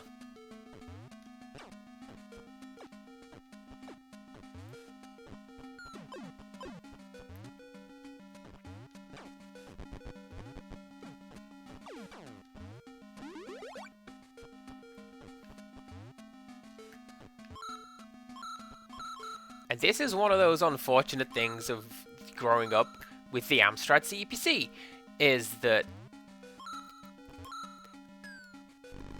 in the country where it was arguably the second most popular, it wasn't even the most popular thing.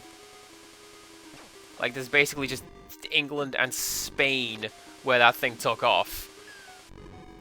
And even then, it didn't really go well in England. So,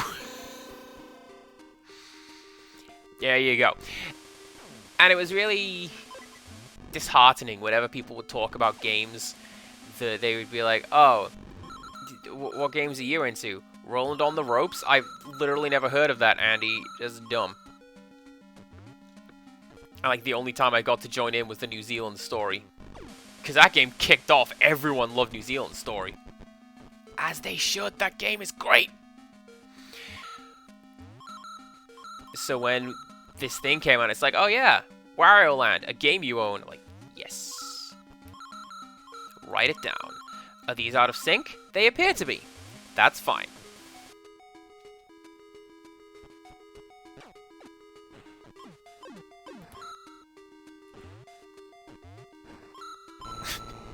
And of course I died right at the end. Of course I did. Why would I not? It's just how it goes.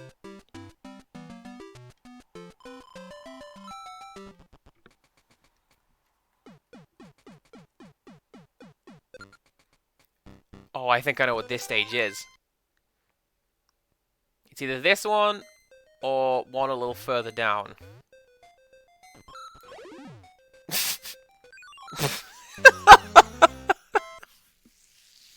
This is a lovely room of death. This is where we get comboed. That's fine.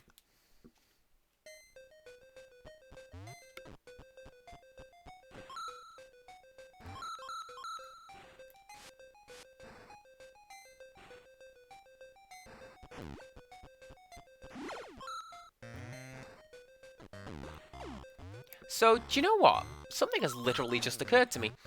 I always took these platforms to be like cathedral-style platforms, Gothic architecture sort of stuff. But looking at it, I think that's supposed to be a collapsed railway line.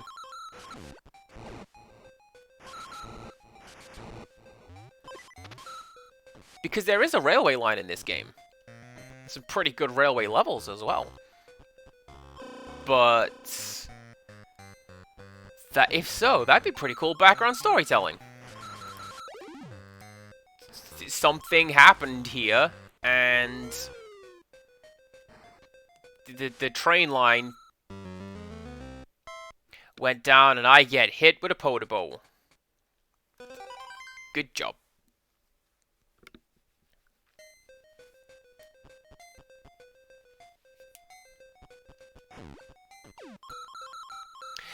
Do you know, I was going to say, this game isn't particularly difficult. The final stage is kinda long, get good.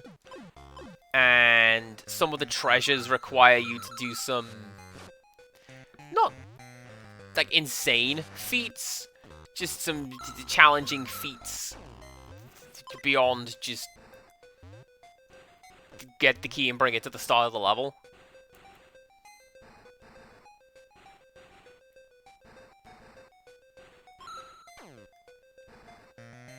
That empirical woodland over here with the best cuts.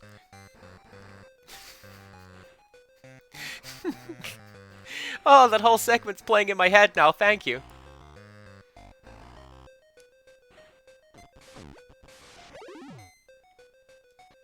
I feel like I brought that upon myself. Charging straight into that fireball right there.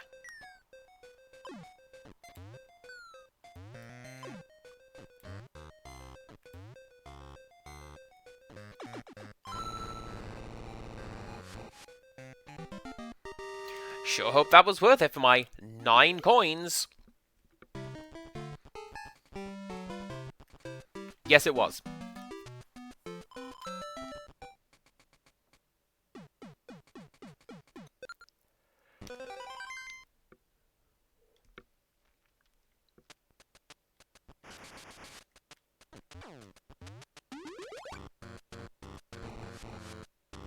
Oh yeah, so there's some shenanigans afoot in this level. Like that! That's not what I was talking about. So you may have noticed that the ground pound doesn't particularly discriminate against who it stuns. So like, it will stun you if you let it, and this will come back to bite you if you do that at certain parts in this very stage. Because I remember how to get the secret exit in this one as well. You have to use these little railway carts.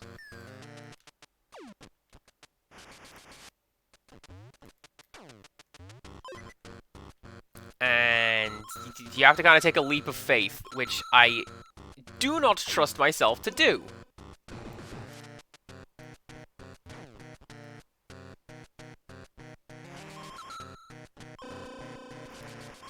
I don't even trust myself to make that, which is definitely a jump you are supposed to be able to make on your own.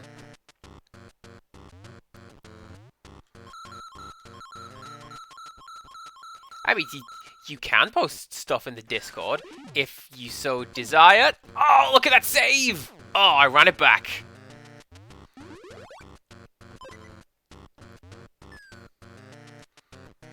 But also, yeah, we're watching me play video games.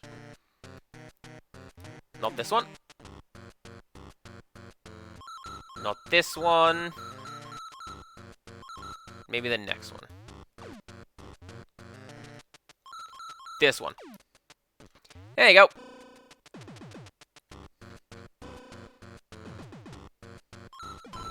And that's how you find the secret exit. Took me quite a while to find that one as a kid.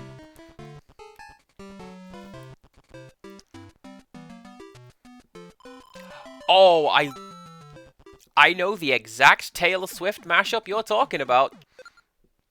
I saw it on Botchamania one time.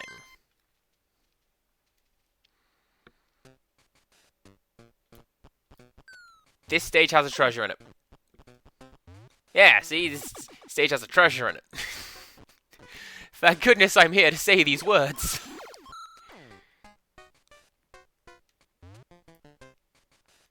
I'm also fairly sure it's pretty easy to get, because the key is just over there. And if you have the jetpack, you can... You just go over there and get it and come back. But I don't, so I'm not going to.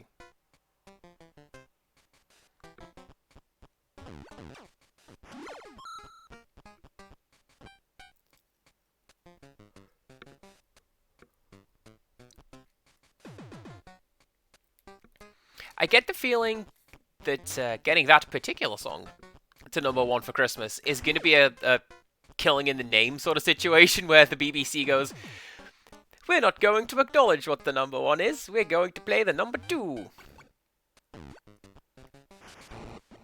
So we got our X Factor winner anyway, or whatever the hell show it was.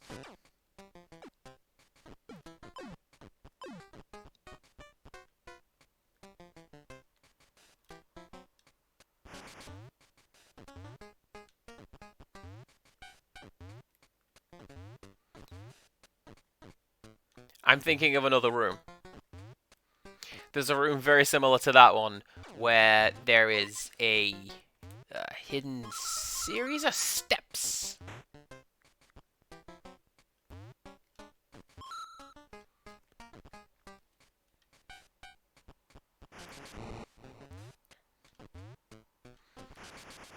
I mean, to be fair, it is a sentiment we can all get behind. But, yeah, no, Anti-Beeb is gonna go,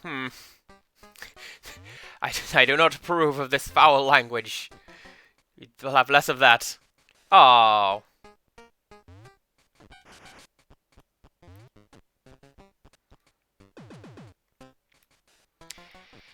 So this is a puzzle stage, would you believe? Like, pretty sure the exit's just through that door as well. So, you can just go get it.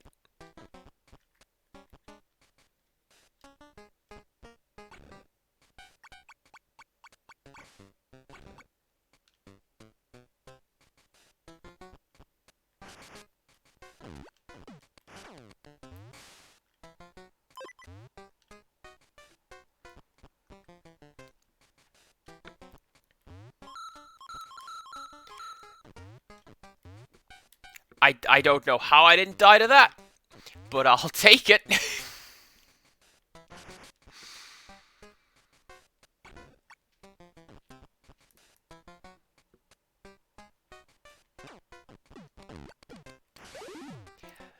See, something else that lets you, dear watcher, know it's been a while since I played this game.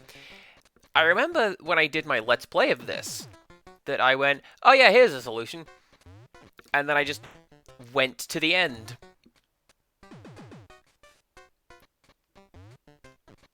Which, in fairness, I could probably do, because as small Wario, I'm pretty sure I could just get through the gap down here. And just have walked through, and then I have to deal with this ball guy.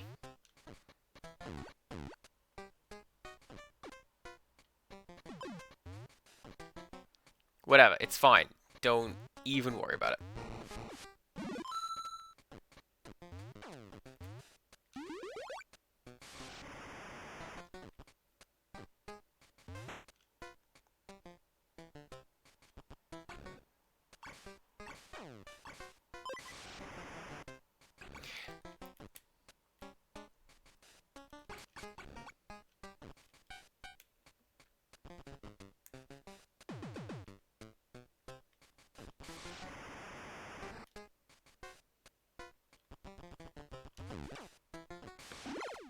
Ah, well, there you go. That's the exit.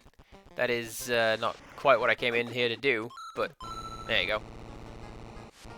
Let's do that. Because then, that will at least reset the timer. And we could go, look at that speed!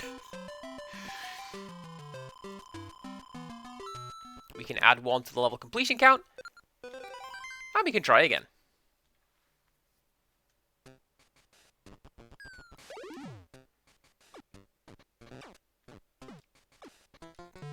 And we can do remarkably well. Look at that.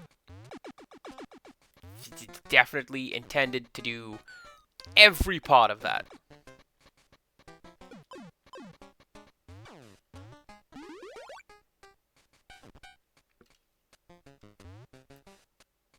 Okay, this is going to be a bit of a tangent. Come with me. I don't know if you noticed, I take tangents on my streams. So, we talked about Mario Land 2. That has a pretty ridiculous speed run because of the way that they do it. And the way that you do it is, if you take a certain step, you fall out of the level and into a bunch of junk data, where it's just reading game code as level data, and so it goes on. And people thought that it was just reading any old junk data that it could get its hands on, and then someone realized that it's actually a consistent level every single time you fall out of the game and into this glitch world. So what it's doing is it's actually reading the game code as level data. And someone realized that each square corresponds to a byte in the game. So the speedrun for the game involves glitching your way out of the level, falling/digging through the game data glitch world to the specific square that is the run the credits square, and touching it.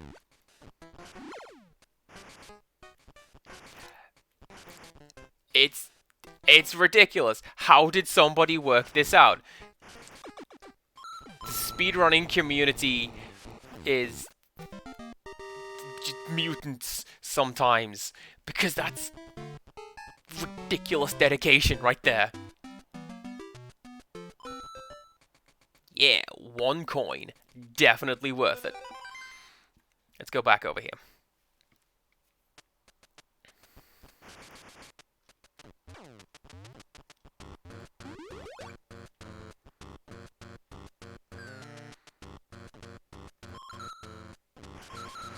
Something else that differs between this and my Let's Plays is I can't just edit this bit out and do a hilarious return to the game segue like, oh man, the weirdest thing happened. A million pirates showed up and I fought them all off single-handedly.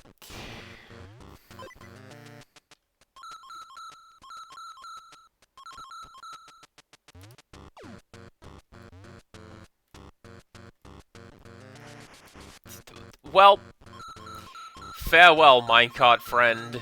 You were definitely an entity in this game.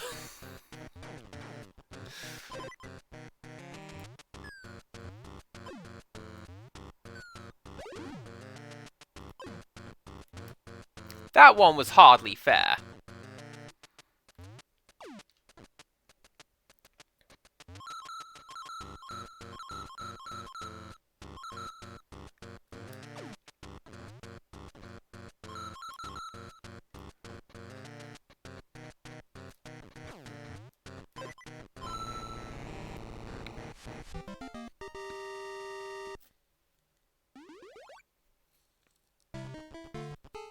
So yeah, I can't say that I'm particularly skilled at this game, but I can see how the speedrun for this game would be quite short, because if you... or at least a glitchless speedrun of this game would be quite short, because if you know the layout of the level, it's going to be fairly easy to just automatically button through it. Which is what a lot of speedrunning comes down to.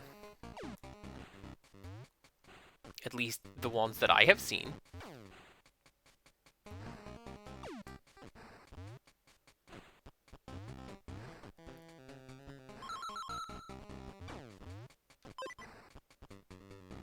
I hate this bit. Hate it! Ah, that's fine! Yes, everything is fine. Don't even worry about it. Cool guy status. Slightly bruised, but still intact.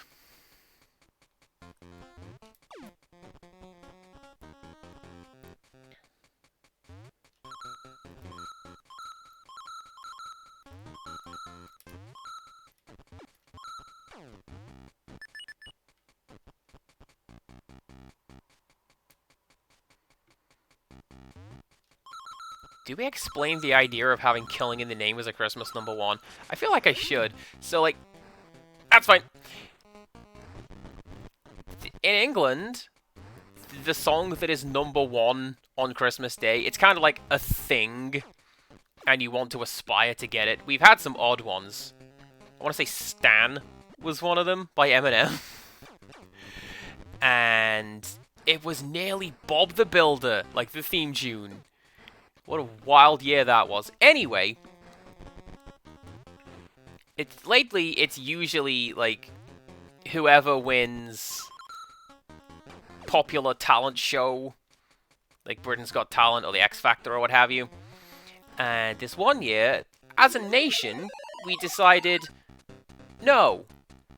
And so we made Killing in the Name by Rage Against the Machine our Christmas #1. And the BBC had none of it.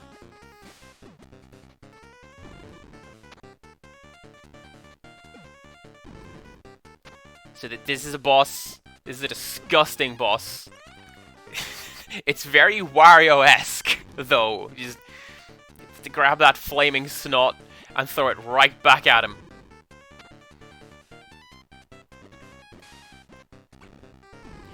See, the problem comes is when it starts destroying the floor like that. This is the Spring Yard Zone boss! Like from Sonic the first one.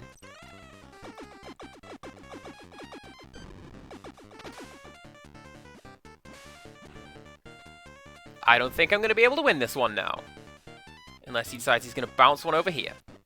Yep, there we go. There we go. I'm not getting any of these coins though. Look at that. Straight into the lava with you. Cast it into the fire. That's fine. I didn't even want that money.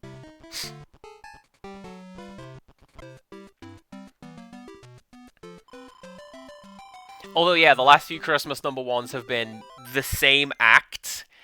Being like, here's this year's Christmas #1, money, please. And I guess it's supposed to be all, like, wacky and subversive, but you're still doing it. Let's be honest.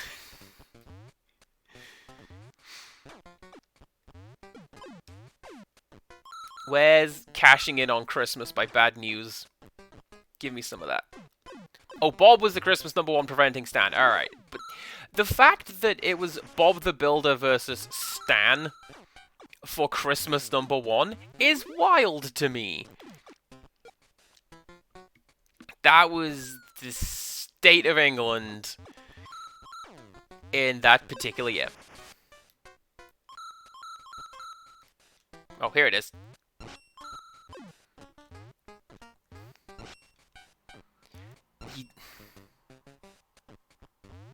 We were having a good time in Empirical Woodland. We were all having a good time not thinking about Mr. Blobby. And here you are.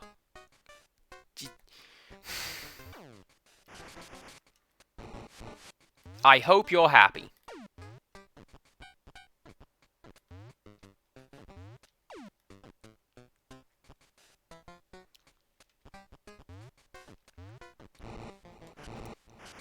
See, I like a lot of English Christmas music, because I've tried to introduce some of my American friends to it, and they are bewildered, because a lot of American Christmas music is Bing Crosby and White Christmas and all the crooners, whereas in England we've got Slade and Wizard. Just people doing every drug known to mankind and screaming it's Christmas into a microphone, and we like it, damn it!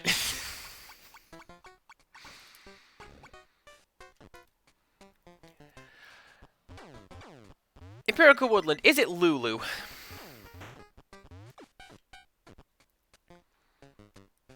That's my go-to answer for, like, music questions. Is it Lulu? Well, then I'm sunk, because that is the only musician I know. I know that we've literally just mentioned several others, including myself, but I don't know who they are, so it's... Is it Lulu?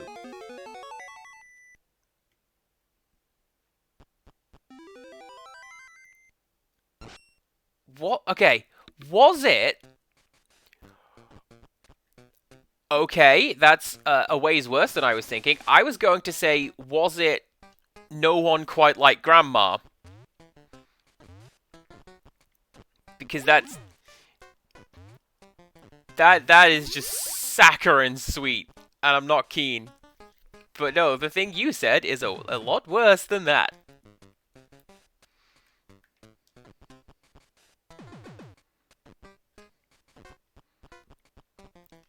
My college used to have a signed picture from him up on the wall, because he showed up to do art class at primary college. And he drew a little roll fruit. And he was up on the wall signed for years and years and years until the bad thing happened. Can I get this one? I don't think I can. Okay. Hey, look, a distraction! Continuing on from Mario Land 2, these bug enemies are from that. They show up in the macro zone. Oh, that one I know. Because I believe the second time was not Queen. Ah. It is possible to get these bugs, but that's how you do it. You have to sort of creep up on them and then charge them when you're close.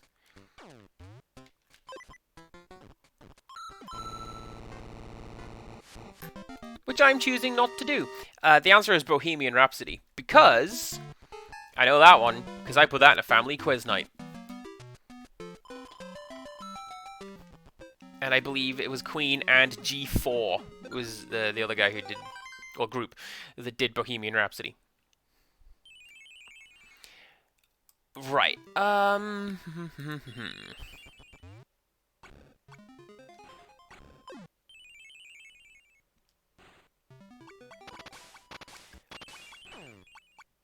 These manatees, if you are able to charge them, bug out the sound engine.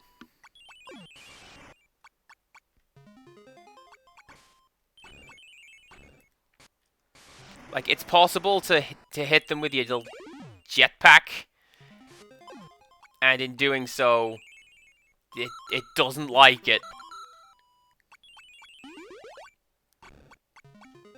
Also, did you see it turn into a jetpack underwater? No, you didn't.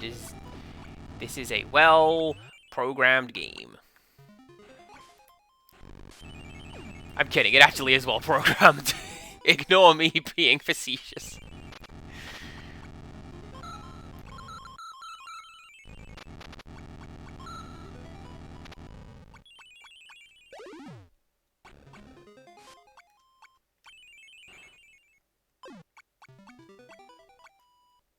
Well, that's what I get for looking at the timer, is harpooned.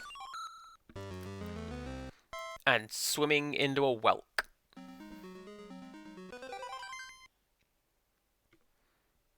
Harpooning someone is my favorite idle threat at work.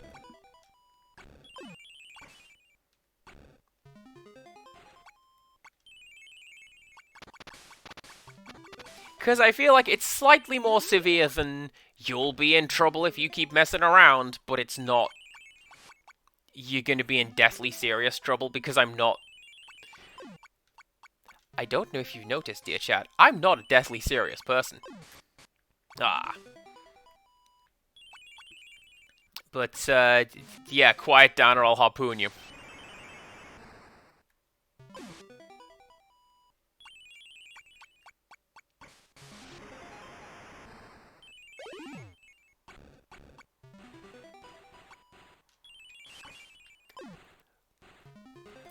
Was the Grandma song actually a Christmas #1? Or was it just a song that came out and everyone seemed to latch onto and really enjoy? It was! How about that? I don't know how I knew that, but it again, it's a thing that I know. Oh, this is the bit where you need a certain power-up. I'm pretty sure there's something cool over there as well.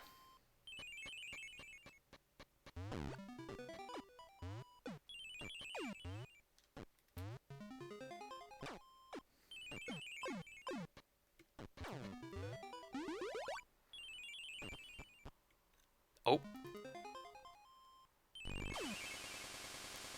That's how you get those bugs. Told you there was a way.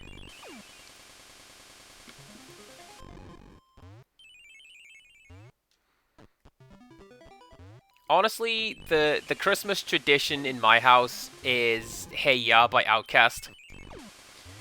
Because of the actually really good video Hey Ya Charlie Brown. It's the start of December, it is tradition to watch that. It is also tradition, it being the 16th of December, to watch A Right Festive Northern Christmas, so that's what I'm going to be doing after this. Because that has a joke that cracks me up every single time. I've studied all your moves. I've mentioned Spiln. The joke in Right Festive Northern Christmas is they sing a song, Joy to World. And that is always funny. Not just because of the stupid phrasing, but the fact that the guy just screams it. And he's so happy to be singing it. And it gets me every time.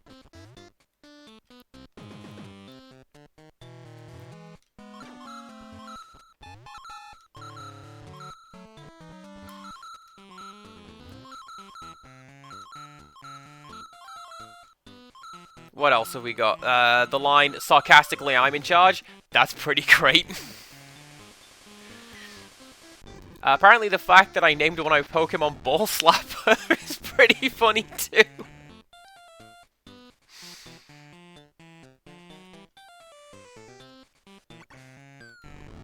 My tastes in humor have become incredibly bizarre over the years, and I'm not entirely sure I understand them anymore. But as long as everyone's having fun, that's all you can ask for.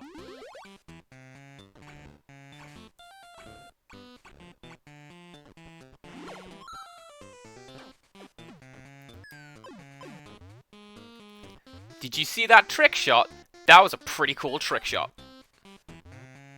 Tactical crouching.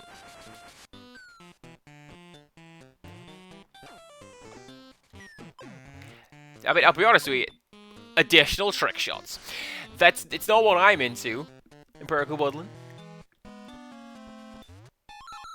I don't really know that this is the format for that. But, you know, there's a channel for that on the Discord.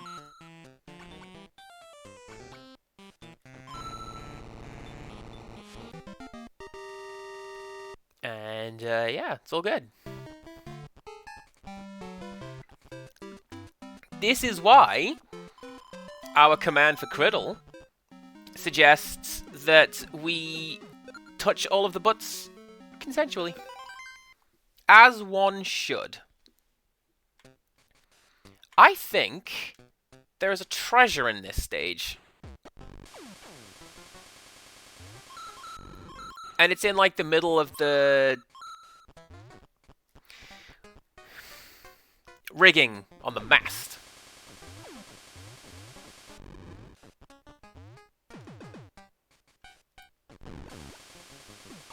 Or it's up here. Yep. There it is. And the key must be in the rigging.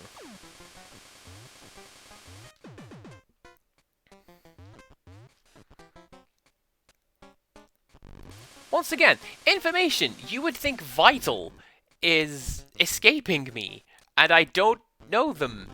I forget how to speak sometimes. But, oh yeah, course 29 in Wario Land, there's a hidden treasure in that. Thanks, brain.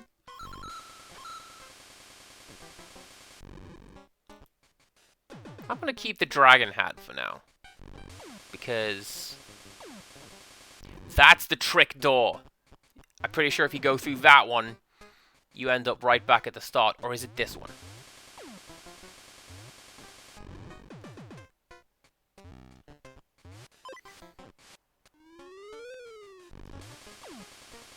I don't rightly know. And I'm pretty sure you need to go through one of them. So let's take a look. Is it the first door or the second? Place your bets now. Don't. This is not a betting challenge.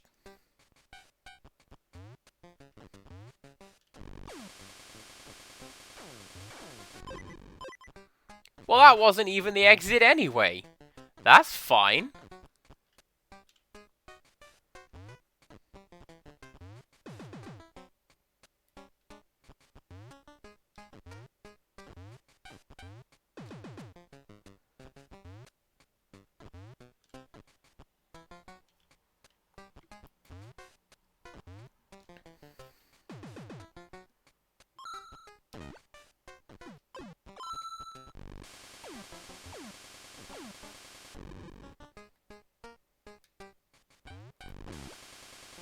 I just keep looking at this last comment in the chat. I don't recall implying anything else, Empirical Woodland, and I'm going to resent that mischaracterization of me as a person.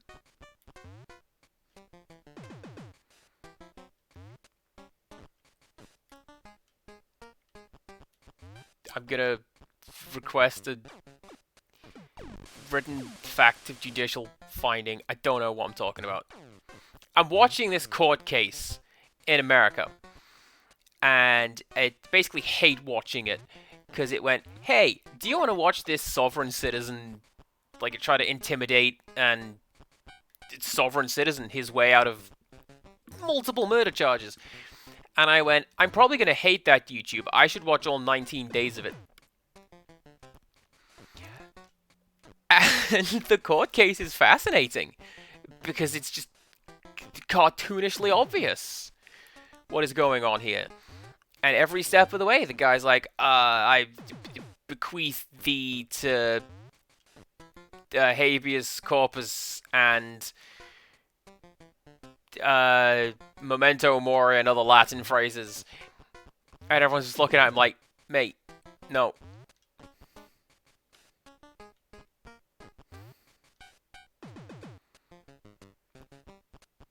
And so a lot of that's on my mind. And the algorithm is loving it. It's like, oh dang, now we get to recommend additional true crime stuff to your CPC gamer. You should go watch some of that. And apparently I am.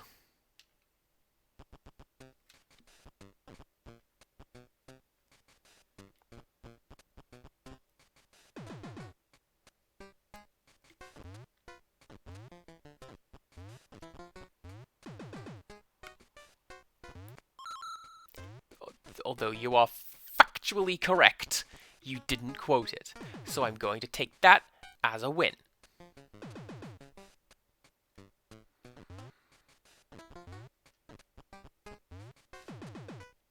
I think the one up in the rigging is the next level. Which is also the boss level. Which gives me an excuse to talk about some more cut content on the disc and some of the technical wizardry that they've got going on in the background of this game. Texadry, if you'd like.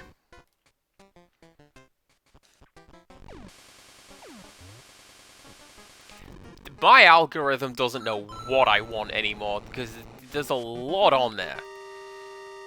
And some of it's good. Some of it less so.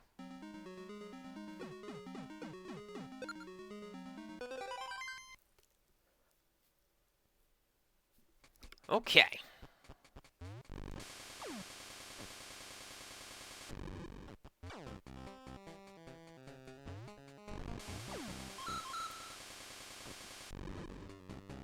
Pretty sure if you just got the bull power up, you can skip half of the level right there. But that's the way back. So we're not doing that right now.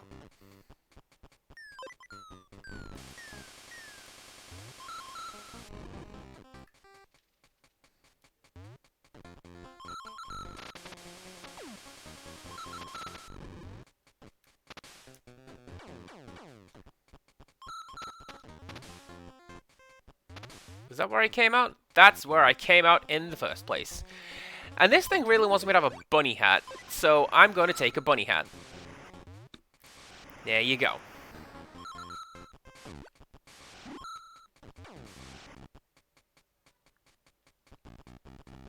Wait, no. You want a dragon hat for this one, because I just remembered what's at the end of this stage, and why you want to take a dragon hat. And I'll show you when we get there.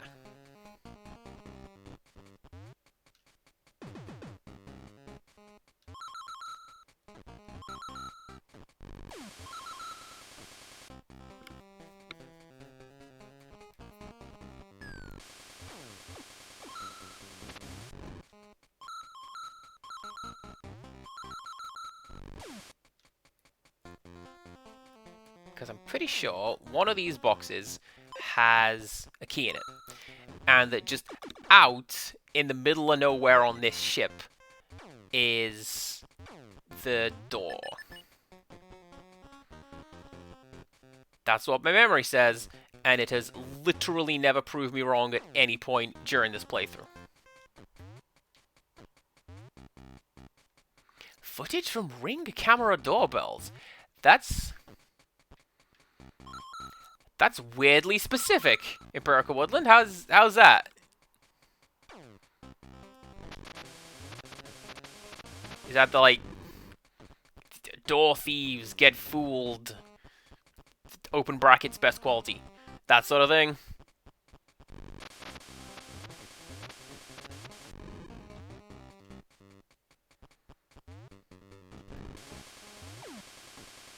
Well, we know where the door is. Now to find a key.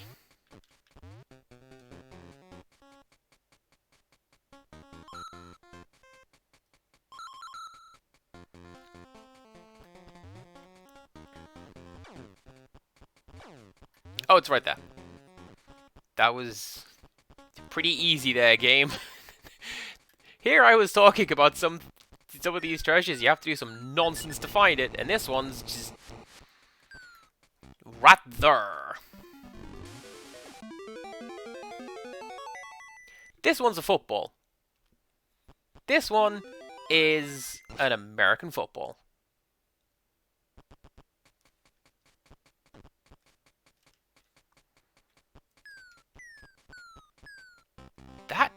Yep, that's pretty weird and terrifying. I'm intrigued.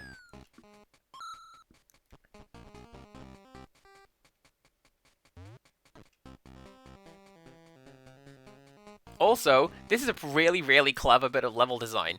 Check it out. We're climbing up the middle of the mast. And we arrive in the crow's nest.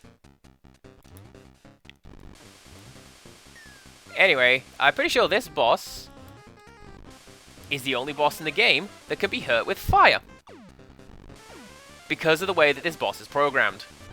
Because this isn't a boss at all. Technically. This is a bunch of background tiles sliding around. Ah. But yeah, rather than being a sprite or an object, that's background tiles sliding around, and they have a hitbox.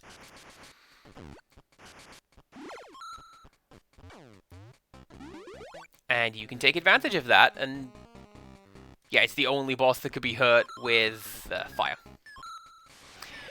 And there is content on the cartridge for a little cutscene of that bird.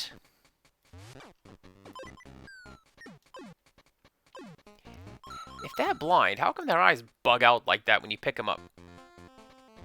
That's a little weird, Wario. Don't be doing that. So yeah, there's sprite details on the cartridge of that bird sitting on the floor, stunned.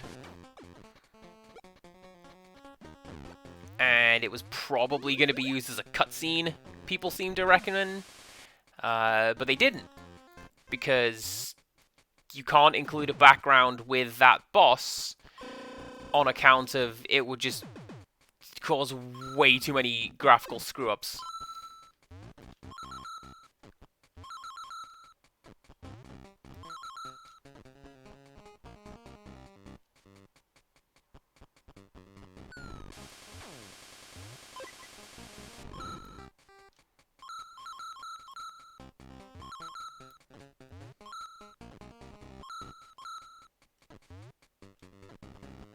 Come on. There we go. Empirical Woodland, your point makes me think of a plot point that they started in The Walking Dead, and then it went nowhere. Take your pick, really, but specifically, the one I'm thinking of is, like, right at the start of the show, they imply that the zombies have some degree of latent memory, Because, like, the guy's wife comes to his house every night, and she doesn't seem to know why. Because she's a zombie. And nothing became of it. That was cheap. That was so very cheap, game. Not a fan of you.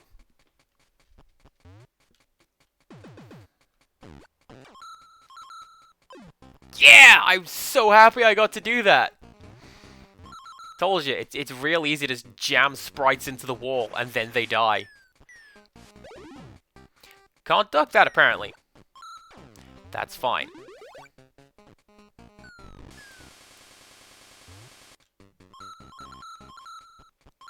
And I don't know, I thought that'd be a cool storyline for them to at least consider continuing, but no. You gotta get down to the drama.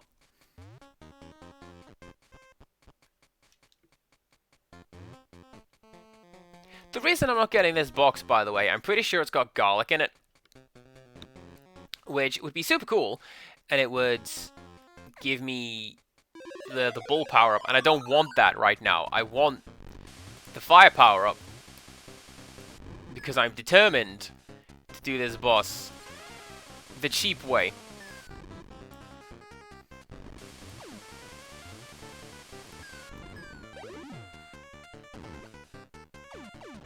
I mean, or at all. Doing this boss at all would be nice.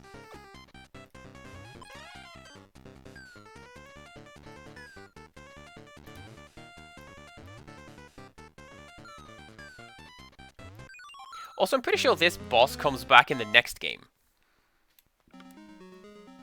Or the third one. I'm dead certain Bobo Bird shows up in something related to Wario.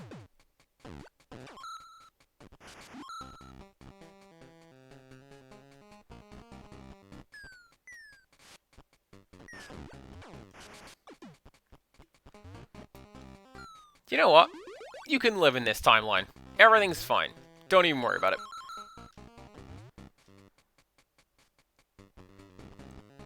All I need to do is leap over here to the boss door. And keep going.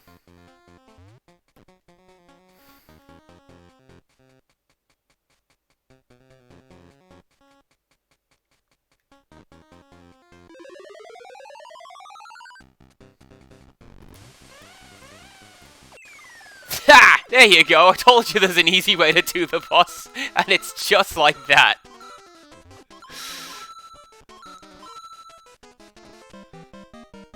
Don't jump down that hole. You can still die at this point. That'd be really, really dumb if you did that. Okay. I think that I am actually going to call it right about now. And then we can finish this off next time. Because we have 2 worlds left to do. And we can't actually leave this one. Check it out. We're stuck in Parsley Woods. Can we? Hang on. No, we can't. Alright. I'm pretty sure there is a stage in this where you can just skip it. But, apparently not this one. So, hey, enjoy Parsley Woods. We're going to come back here next time. For now, we're going to go over here to the end screen. Yes, you definitely never go back to other parts of the game. Never, ever. Whomst shall I raid into today? I'm going to say FKL. Because I always show up at the end of their streams, and because we're finishing a little earlier this time, we're gonna be okay, and we can catch some more of what they're doing. Thank you for stream, thank you for watch. As always, good to have you here. Come back on Monday. We're gonna keep it going with Haunting Ground, and then Pokemon Coliseum midweek. Something slightly different next Friday. Get into the Christmas spirit. I think I said it at the start of the stream. Let's see who remembered. Otherwise, let's go raid FKL. That's about all I had. Thank you very much for watching. Come back on Monday for more of this, and until next time, goodbye!